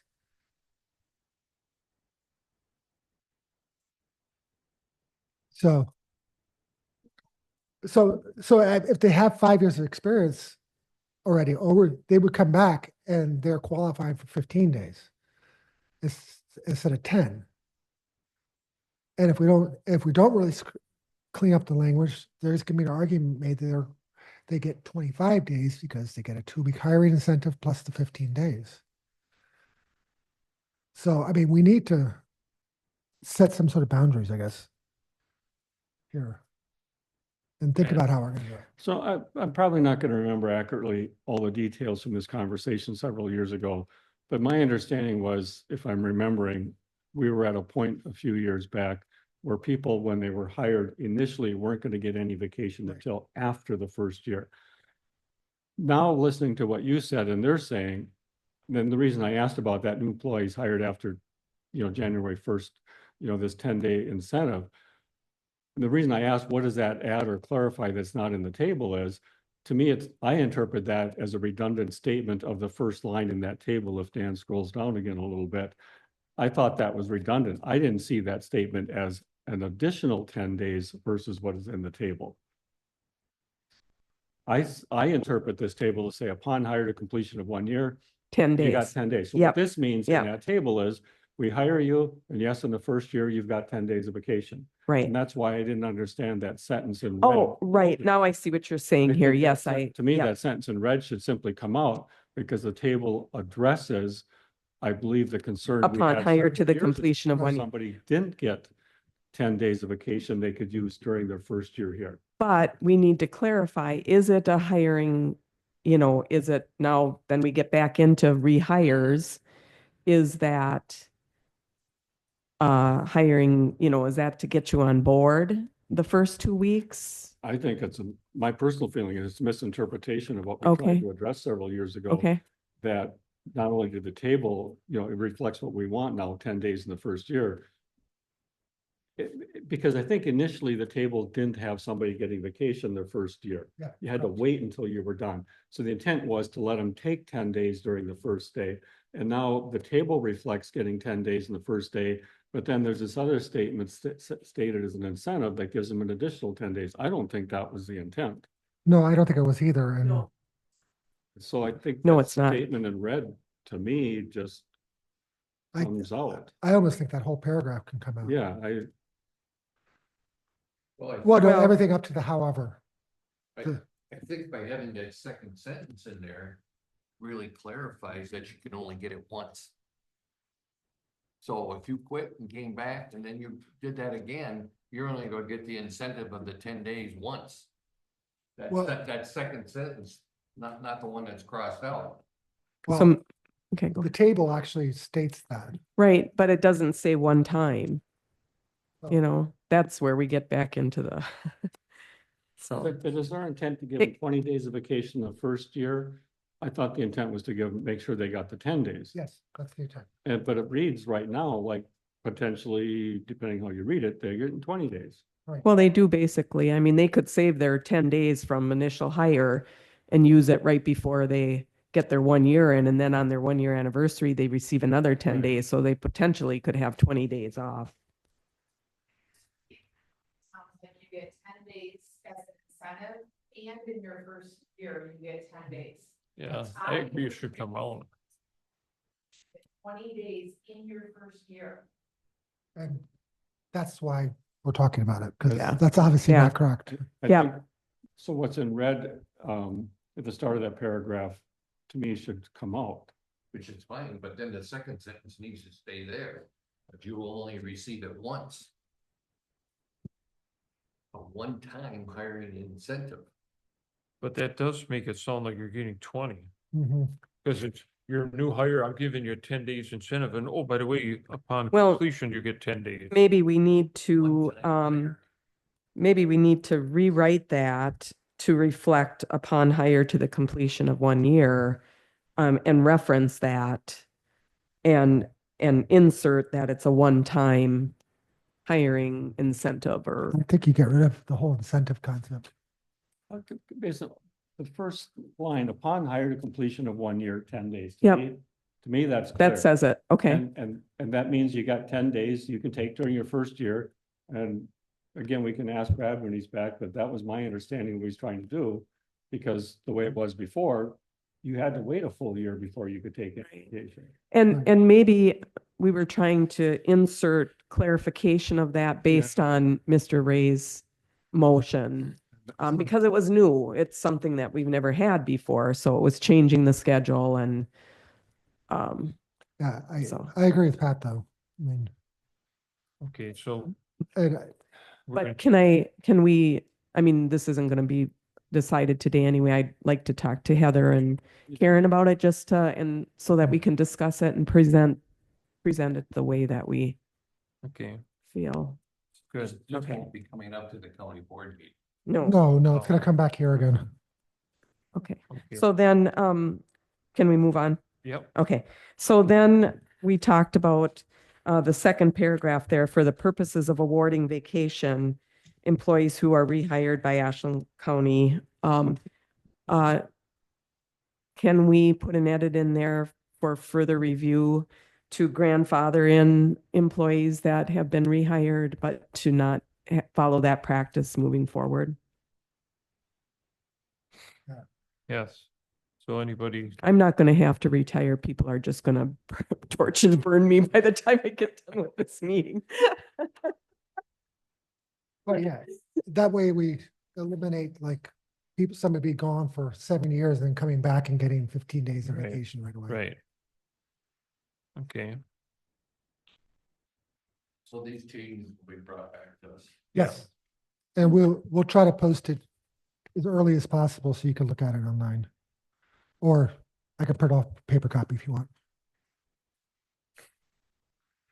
Okay. On page 11, in this, we added this, in the circumstance an Ashland County employee is elected as an official of Ashland County other than a county board supervisor, all unused or accrued vacation time will not be paid upon taking office. We do pay out the sick leave before the employee would take office, but we do not pay out unused vacation or prorated. And they would get vacation in the new position. Right. They don't have to take, I mean, they don't have to They don't have document to their show up for vacation, work, so. They don't even have to show up for a single day of work. Lexi shows up for 8 days in the week. I mean, to be honest, nobody knows that, but you could get elected and never show up to the office and still. I think there is a requirement for sheriff to do a certain number of hours. Maybe the sheriff, but. Yeah.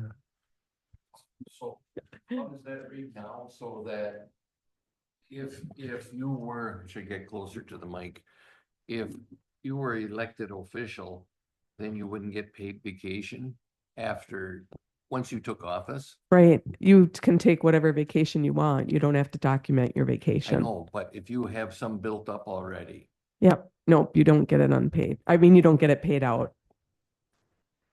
I mean, that's what we're changing, so that you don't get unpaid, vacation or prorated vacation paid but out. you do accumulate sick time?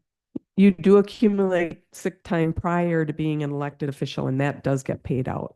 Yeah, but what rate do you get paid out? Do you get paid out at elected official rate or employee rate? You get employee rate because you're being paid out it before you take office. Right.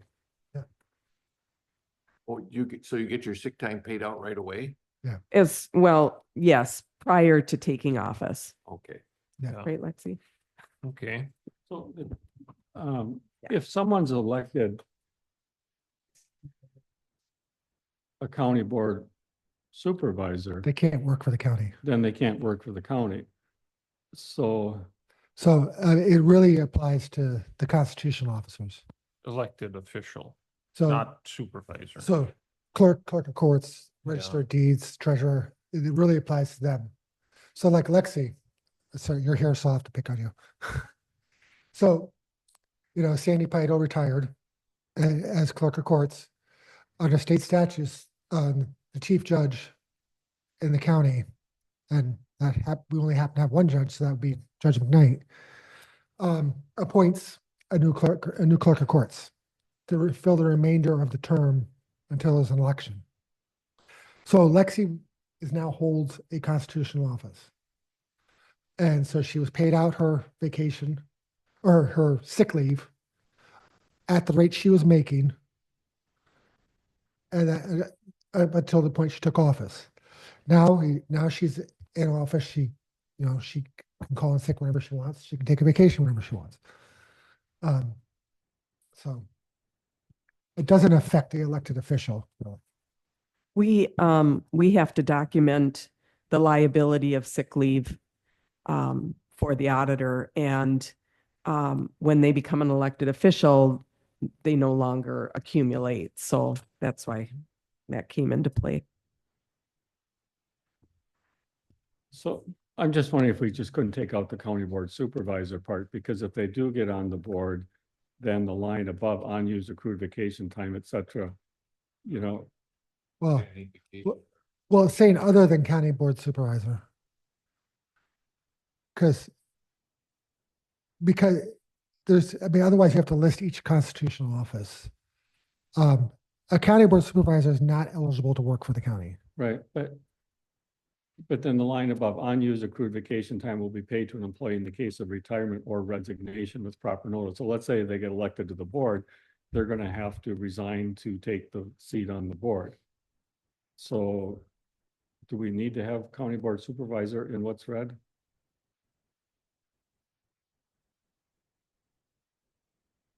For clarification. I mean, I'm fine with leaving, but I'm not sure we need it though. Anybody who wants to give up their full-time job to be a supervisor might want to go ahead and have a checkup. Oh, Bill did it.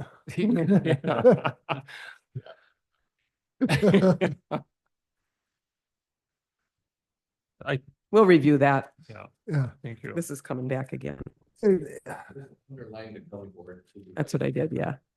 Could I suggest in the issue of time, could we take up Lexi's resolution? Yes. Yeah, Because I mean, we've been at this for 2 hours and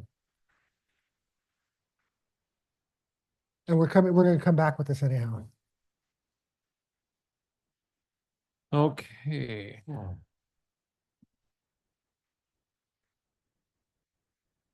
All right, and we're coming to which item? Because 5J. we're going, oh, that's right, it's in highlighted. Okay, J, court funding resolution. Okay.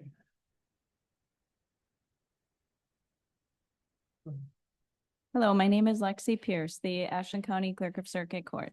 In our office, we manage records, court finances, juries. We implement automation to apply to the latest technology of court records management. We administer county court support systems, which includes budgets, trial court resources, as well as recruit, train, and oversee staff. We also connect with the community at a wide variety of activities and work daily with the public. I am here today to ask that you support the Wisconsin Clerk of Court's request to add $70 million annually to the Circuit Court support payment. The proposal has the full support of the Wisconsin Counties Association. In 2024, the Ashland County received in $431,000 for fees and fines, and $355,000 was sent to the state. Ashland County retained $76,241.13. There is an unbalance between the cost of operating the courts between the state and the counties. In 2024, the court support payment from the state to Ashland County was $78,063. Roughly 2/3 of the counties in the state have passed this resolution. With this resolution, we are asking the state to support the county courts for all the work we do for the state. Thank you. And this is one of the major issues that WCA is pushing this year. This is Pat. I'll make a motion to approve. This is Bill. I'll second it.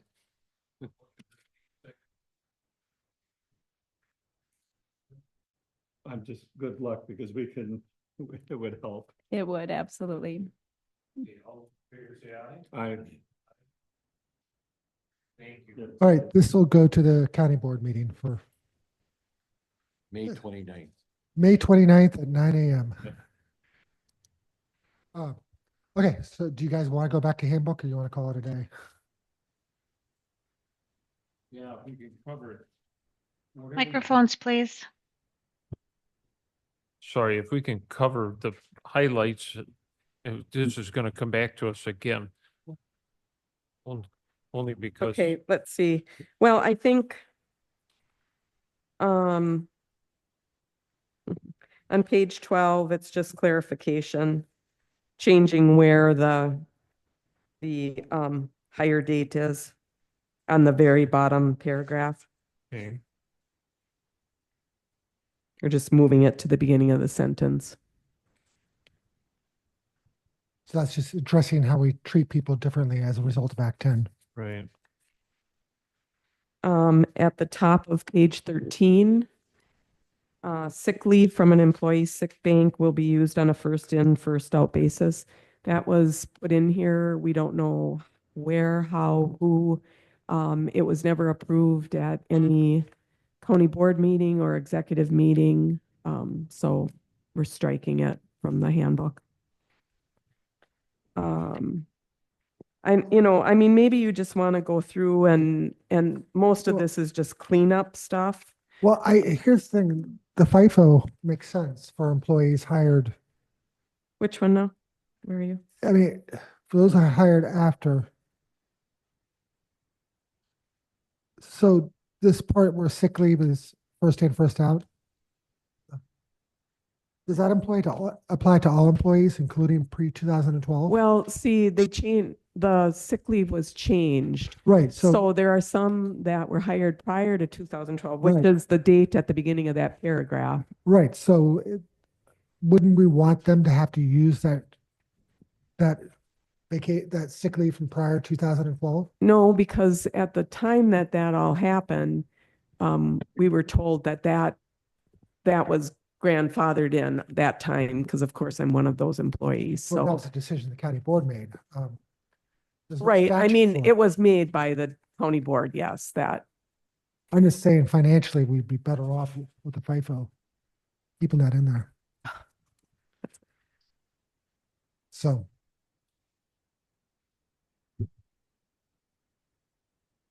that's Uh, another accrual nightmare as well, but. yeah, I that's see- why I you s- want to get rid of them. I see we have the county handbook, which is going to be brought up at the next executive meeting. We're going to go through your updates. But then this Ashland County Board of Supervisors handbook, there was only one change as far as per diem per meal. It's on page 6. Yeah, And that's raising to what the government rate or regular room rate is. So I was wondering if this could be brought up at the next county board meeting. As far as passing this Ashland County Board of Supervisors handbook. yeah, we can, at this committee, but gotta formally take it up before we can do that.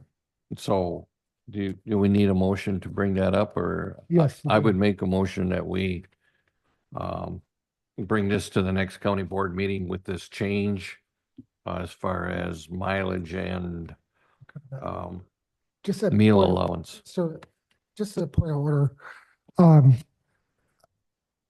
we're on the employee handbook right now as an agenda item.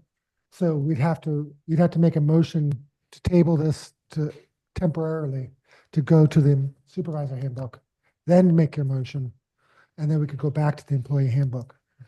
Just to stay parliamentary where we were supposed to be. Yeah, and actually on this employee handbook, if there's a specific item in here, because we're gonna come back to this again, I mean, I think it would work if you go take it now and review it. We've talked about some of the items, where some of the things are that we're having issue with. Yeah. And maybe send an email or something with your thoughts.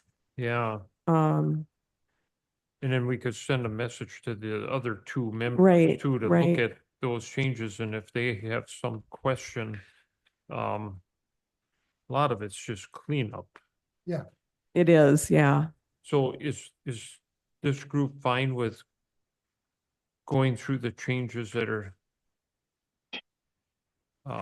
in here and letting Sue and Dan know if we think there's any problems, and have the other two look at it and So we'll it bring it goes- up at the next meeting At the next county board meeting, or? or No, the at the next exec meeting. executive meeting? Well, 'Cause- but what about the handbook? Well, we'll get to that in Oh, a okay. second. Uh, But Sue, are you okay with us doing that? Definitely. Okay, so I'll make a motion that, Well, go ahead. just make a motion to table this to the I next make meeting. a motion to table the employee handbook till the next executive committee. So we got time to clarify anything that needs to be addressed, and Sue can ding it up some. right. Okay, is there a second to that, to table? I'm gonna choose not to second it for the moment, but I would shortly if I could make another comment. Sure. What- So- Well, I'll second it. But now you have a question. Okay. One of the things in here, and there's multiple places that shows up as far as people taking comp time. Somehow that's set out separate in some places, like if there's inclement weather, they couldn't do comp time. And I didn't understand why comp time would be singled out or struck for some places where they could use that. Well, where comp time comes mostly into effect is at highway and the jail. And sometimes, like we'll talk 2 years ago, whenever we had that 16 feet of snow. The highway drivers, they're out there doing overtime, plowing the roads, but they never had the ability to take that comp time because it gets constantly snowed. So highway ends up paying them out because otherwise it just builds up too much and then the summer comes and they can't get any work done because everybody's off. Same with the jail. They get short-staffed and then people have to work overtime. And they stay constantly short-staffed because turnover at the jail is, No, I understand earning time. What I didn't understand is in places it seemed like it was hard to take the time well, off once they've earned it. it's because of those reasons, because highway can't, I mean, when it keeps snowing over and over and over again, if people are taking comp time, they can't get the roads clean. Same thing with the jail. If they taking comp time, then the jail is short on staff. And you can't have a jail short on staff. So that's why it's harder to take comp time. That we as a county would rather pay you off the time and a half because of our scheduling. Otherwise, you end up having to hire more people and Okay. cover everything. That good? Okay, so we have a motion and a second on the table to table the county employee handbook till the next meeting, next executive meeting, and that will send the other two members those things to look at, and any questions we can ask Dan or Sue in between before the next meeting. Yeah, please ask us questions and send us suggestions. That'll make the next meeting much easier for everyone. Okay, so all those in favor of tabling, say aye. Aye. Opposed, motion carried. Now, I'd like to make a motion. I'd like to make a motion that we accept presented to the county board, the Ashland County Board of Supervisors handbook updates. Is there a second? All it consists is of changing the meal? reimbursement rates for meals. Okay, And that's simply because you can't even buy a hamburger for $10 anymore. I'll second it. okay, motion made and seconded to accept the County Board Supervisors handbook changes for meals. Question? So in terms of receipts, you're tracking receipts and they want them taped to a sheet of paper. Can we do more of this electronically than we used to if they get receipts, say on their smartphone? Highways got smartphones, and if they have receipts, can they do this electronically? They really have to print them out and get them to you. Well, the problem is that people take a picture of them. And they're not the easiest thing to print, but like for county board supervisors, very little, hardly anybody ever goes anywhere that they need to turn in a receipt for a meal or anything like that. So, but the auditor does request that we have all receipts. I mean, if we can get them digitally, we have always been told that we should have the original receipts. So then, but if that's something that, Well, a digital receipt can be printed off your phone. I get digital receipts all the time. right. So if they have it, they could print it to give you. That's as good as a cash register receipt. I mean, I have some in here from Washington DC that are digital. We're Ashland County. No. I know, I know. Well, most restaurants don't offer. Well, I digital look at it receipts. this way. I worked for the state and never had to have a single receipt for a meal. As Oh, long as really? I didn't exceed the match. Well, I unless, could, but I paid it. I mean, unless the exec changes that, but we're just following the procedure that we have always had. So we've not been instructed to do anything different, and It's a lot of So- extra paperwork. If you're a county employee, let's use Dan, and he goes somewhere and he turns in, what did you have here? $60 total? I think it is. It's Or- right here, $60. $60. It says, hey, he's entitled to that. but should the county, should the taxpayers be reimbursing for a couple of cocktails and tips on the receipt? Again, the that state of bring- Wisconsin doesn't require any Oh. receipts.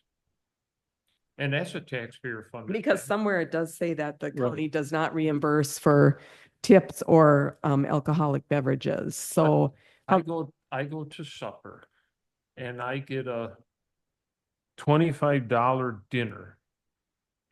You have a receipt that says I had $25. You don't have to have a receipt that says I had a hamburger and fries. It just says Gary went to dinner at the bar. Well, then you guys have to decide that, but. I mean, if. I mean, we do have people that, they take it off an alcoholic beverage or a tip, but okay, the counties, I'm gonna have $15 for dinner, but I want to leave my staff $10 tip because the county is going to pay $25 reimbursement anyway. So, I mean, it's up to you, the executive and the county board to make that decision.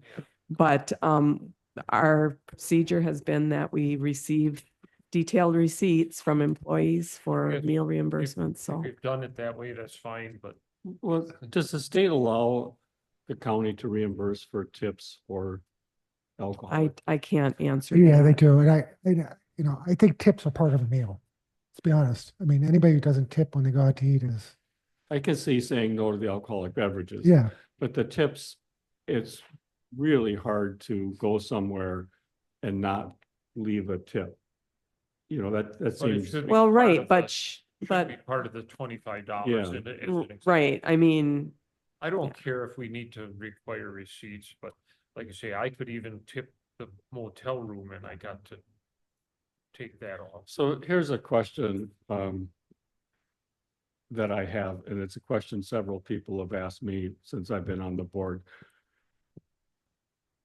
With the sheriff deputies, they're out on the road, they're often gonna eat somewhere besides at home or back at the jail. And we had COVID, so, lots of people pack lunches for a long time. How does that work for them in terms of, do they have to provide receipts? And how is that?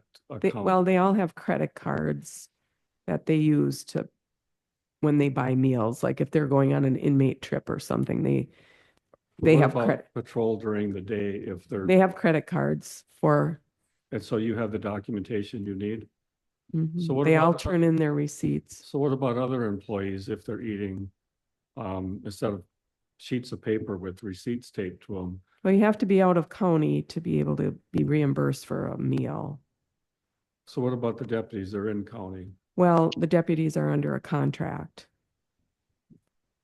So I guess, what I would like. And I'm not certain if is that addressed in their contract? Do you know, Dan? I don't know offhand, but, Yeah. but yeah, deputies are under a union contract, so their terms are different. If they work over a certain number of hours or something, I think they're eligible Yeah. for a meal. The I work think 8 that's hours. in the they're not. contract. Well, they're eligible for meals. So one of the questions I've been asked, and I don't know the answer to it, is, well, what if they're back in Ashland, and got their bag lunch in the fridge? Are they still entitled to a meal and are they getting paid for it? And I'm just saying, I've been asked that question and I I've do said, not think so. I do not know the answers. They have to work over a certain number of hours before they're entitled. Yeah, A normal 11-hour shift, they're not entitled to a meal. Most of the deputies are on a 12-hour shift anyway. 11 shift, Yeah. 11 hour. yeah. Yeah. So I know they're gonna have to eat meals and I know they're on the I road. don't know that I've ever seen anyone turn in a receipt Yeah. for a grocery bill for deli meat Unless And- they're out of town. and like, bread. Out of county. Yeah. Yeah, if they're on a normal shift, they pay for their lunch just like you and I do. And then clearly the COVID, you didn't want to go in anywhere. So I guess I would suggest, Sue, as you look forward, what's the simplest, easiest, most cost efficient for the county as far as tracking these records? And then, as we look forward, all things finance and making things simple, everything for employees, Mhm. both that have to track the stuff and turn it in, but also then people dealing with the record keeping, make sure it's right and, evidence. I mean, we have, Well- it has gotten much better. Like we had lots of issues at the sheriff's department with missing receipts.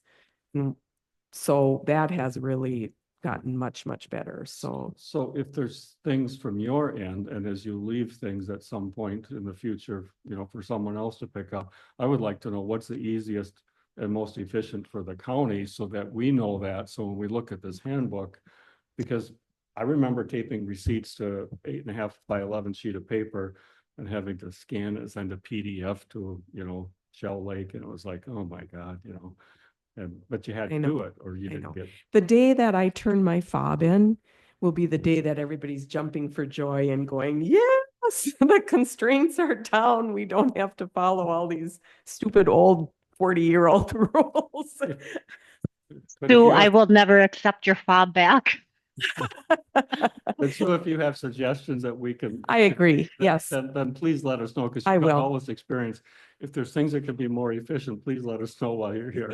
Well, yeah, I think for now, we just leave the receipt request there.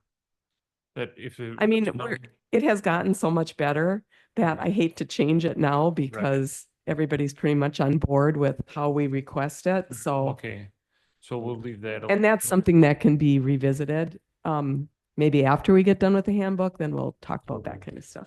Okay, so We have a motion in a second. we have a motion and a second to approve the Board of Supervisors handbook.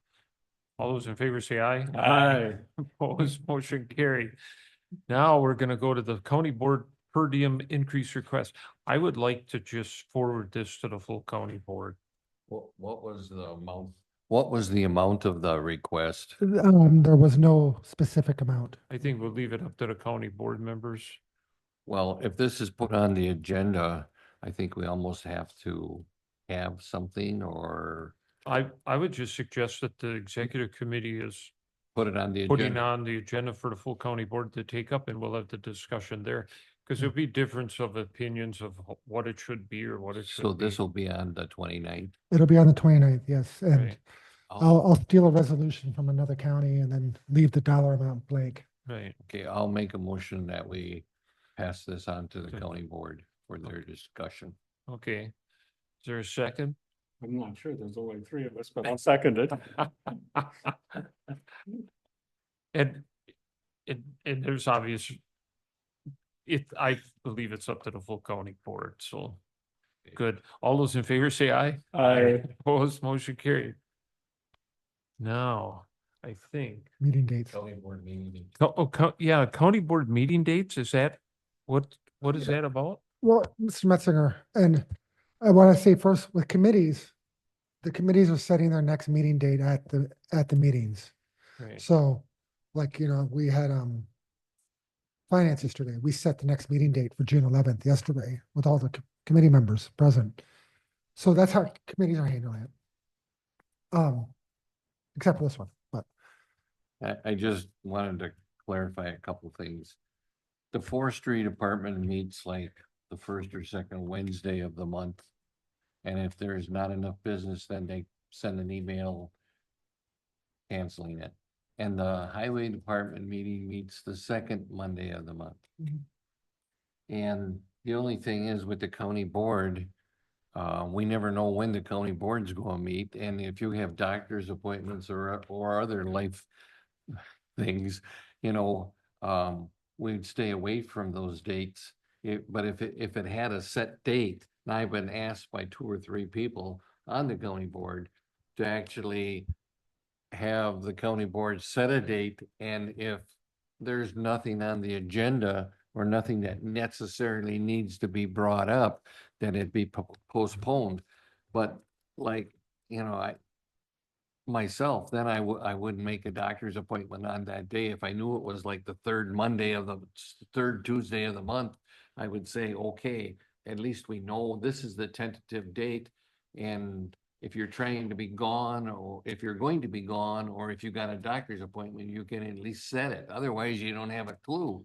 It's really hard to get a doctor's appointment. I agree. The only problem is we might be canceling a lot of meetings for like a week later, because Dan will call and say, hey, we have one item we gotta act on.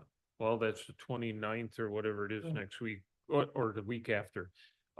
So we could set a date and then just say, hey, we might, depending on what comes up to be approved or not approved, either canceling it or moving it a week later too. Well, I've been doctoring and stuff, and when you make an appointment, sometimes it's 2 months out. Yeah. So what do you do then? what do we say that we make county board meetings either a Tuesday or Thursday? Well, that would pin it down some, but. Yeah. We could say that in general, the second week of the month, but it could be the last week, Well, even if you pinpointed it down and said if it's one day, You know, at least we know that Tuesday's not the day to do it, Right, we could do that. I mean, we could do that, say it's Tuesdays. you know, Yeah, all county board meetings will be. well, at that next county board meeting, which is coming up in a week or so, we'll bring that up in the participation area or whatever and say, hey, what works for everybody? Right. Tuesday, Thursdays, and then we know at times we're gonna move them, but that's fine, or Well, cancel. that would be at least helpful rather than Yeah, not having it Wednesday or whatever and.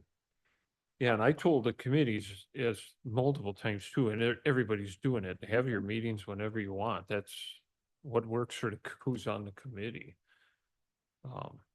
So, okay, and then administrator updates. Thank you, Can I Dan. have a That- question before I forget? And it might be under administrative updates. You know, we passed, county board passed a resolution to send it to our representatives in regards to the interpretive center, the visitor center. Yeah, we did that. Did we ever hear anything back? Well, they did hire 2 of the 4, I believe, that 2 of the 4 employees that were let go Yeah, have been brought back. yeah, they did. But is it still? I don't think it was any, No, we never heard anything back from our legislators. Right now, there is no legislation to do it. Congressman Tiffany has expressed his intent to reintroduce this legislation. So we would have to pass a new resolution depending on what that is. Well, depends. I don't know if they changed the hours or not. Oh, the visitor center? oh, you're talking about 7 days a week or more? No, that we did, again, we sent that to our federal legislators and state legislators and haven't heard back. But the problem there is who's in the visitor center. Right. The Forest Service had already had originally 4 employees cut. I've been told, and I don't know that it's official, that 2 of those 4 might be back, but they don't have the employees to man it 7 Right. days a week. I agree with you that you have a beautiful building that should be open, but short of the federal government doing something. Well, I just don't think that this should just be put on the shelf and said, oh, well, we sent it, that's it, we're not doing nothing. And then yet they want everything, you know, they wanna, oh, we're gonna help tourism. And now they got their chance and now they're just blowing us off. Well, we And- could pass another resolution. Well, I guess I would like to find out if they changed the hours first. No, they haven't. Okay, then I think it's appropriate to send another resolution. Pass it again with more current date. Yeah. Yeah, More current date and more current people possibly. Yeah, it's just, And put in there one thing, can you please respond? You know, I mean, it's ridiculous. yeah, but you know, hey, at least respond and say, no, we can't get more money at this time. I'm sorry, but I don't know if we need a motion to do that. no, No, that I can, chairman's right here and I can put it right on the Yeah, agenda. and I would just like something put on there like, please respond to our request, Yeah, sure, I can do that. yeah, you know, add that. right, Absolutely. good. Well, you know, speaking of that resolution, do we know why the Bayfield mayor resigned and if Bayfield still feels the same way about that issue? I do not know why the mayor resigned. And, you know, everybody wants to see the visitor center open more. So should we try to rope some others into the same resolution or similar and have a redo? Yeah, I can ask, Kind of get the same group to reconsider? I can ask Mark to, Yeah. Okay, and I can ask the city. any quick updates? Well, just, you guys are actually part of everything, so. So, you know, space needs studies going on. Comp plan, Bill, you're the only one who hasn't heard, or you have heard, but I'll tell you again, please contribute any ideas or comments to the planning committee. George wants as much input as possible. No offense, but the planning committee is getting way out to front of ourselves. until Northwest Planning gets on board and tells us where we really should be, we're creating a book and they're gonna come in and maybe tear half the chapters out or tell us we need more. I think we need them first to tell us where are we really going, because committee upon committee now, who's paying for that? You're gonna have your own committee, I'm gonna have my own committee. Are we charging the county for this stuff? Yeah. So we need to be really careful, and I don't wanna inhibit George, cause he's fired up, I know that. But we're getting too far out in front of Northwest Regional Planning that we're gonna pay $75,000 to Well, help us. well, correction, 25,000 We're because paying 25, but. because Erica got us the $50,000 grant. Right, but I mean, I'm not saying what we're doing is wrong, it's just, I think we're going a little too fast until we get them on board and say, what you're doing is right, and it could be, or here's where we need to go, because I know the comp plans, I looked last night in Town of Agenda for their comp plan, and I am not kidding you, I've said this before, they didn't even know where it was. I had to go through 3 bookshelves to find it. It just gets me because we spend a year and a half building this plan. And outside of a few of us, nobody looks at it. It's just, that's not how it's supposed to work, but. So Alyssa Radke, I think we had 3 ag committee meetings and now we've had 2 farmland preservation committees, but Jason is leading the farmland preservation. So we're doing, work towards that, which I think is productive and will need to be done. So those meetings, at least that I've been in, I think all that work is productive and will be used. Right, it's just, like I say, I wanna see what Northwest Regional Planning says. Here's where you need to go, so we don't go this way and we're supposed to go that way. It's just, and again, I don't wanna, George sent me a message, I'll contact him on the way home. But because he wants to know if I'm fired up, but cause I don't want Northwest Regional Planning to sit down with us here in a month and say, well, you guys, you need to go here. Okay, fine, but, So can I say about the Town of Agendas comp plan? So if you go on our website and there, by the way, there's a planning committee button now. So you go to your communities and all of the municipalities are listed here. And we'll choose town agenda. If you go to all the way to the bottom, you'll see their their latest. well, and I had a copy of theirs. And I went to a town board meeting last night and it says, you guys have your comp plan? Nobody knew a thing about it. They didn't even know what it was. And so granted, all they the have communities two, are right they here. have a couple of new people, so I understand some of that, but, so anyway, okay, So thank you. it's all on the website. And that's for everybody's knowledge that all the comp plans for all the municipalities are right here. Okay. So you mentioned the space needs study. We're in the middle of that. This highway item, I don't know where we end up with that, but potentially spaces. On one hand, if they can do it in their building and it all works, I don't know yet how well that would work.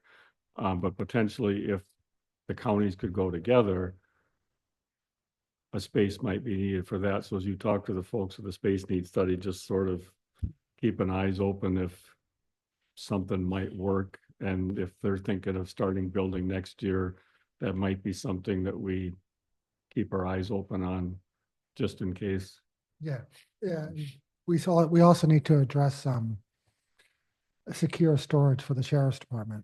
And so where to put impounded cars and that kind of stuff. And there might be a building that serves multiple purposes, including all of that, and then land and water's got a no-till drill and a boat. So there might be something that serves multiple purposes that would fit into the picture with all of this. So there might be a pole barn or something put up at highway to serve for Matt to use part of and sheriff's department and land conservation to use part of. Because that way it's all locked up. And Do we have a motion?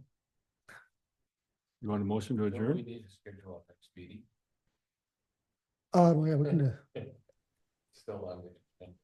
Yeah, we can do that. Microphones, please. I think we need to schedule a meeting. Okay. My wife just said something. Oh. Okay, our problem is the elevator is gonna be out of commission July 16th to June 16th to about July 3rd, 4th. For repairs.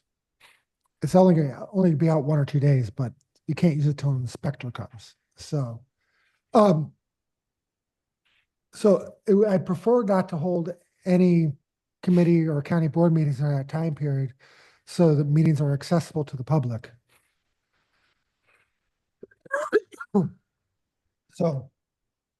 Other than that, I mean, we can hold one then, but we have to keep accessibility in mind.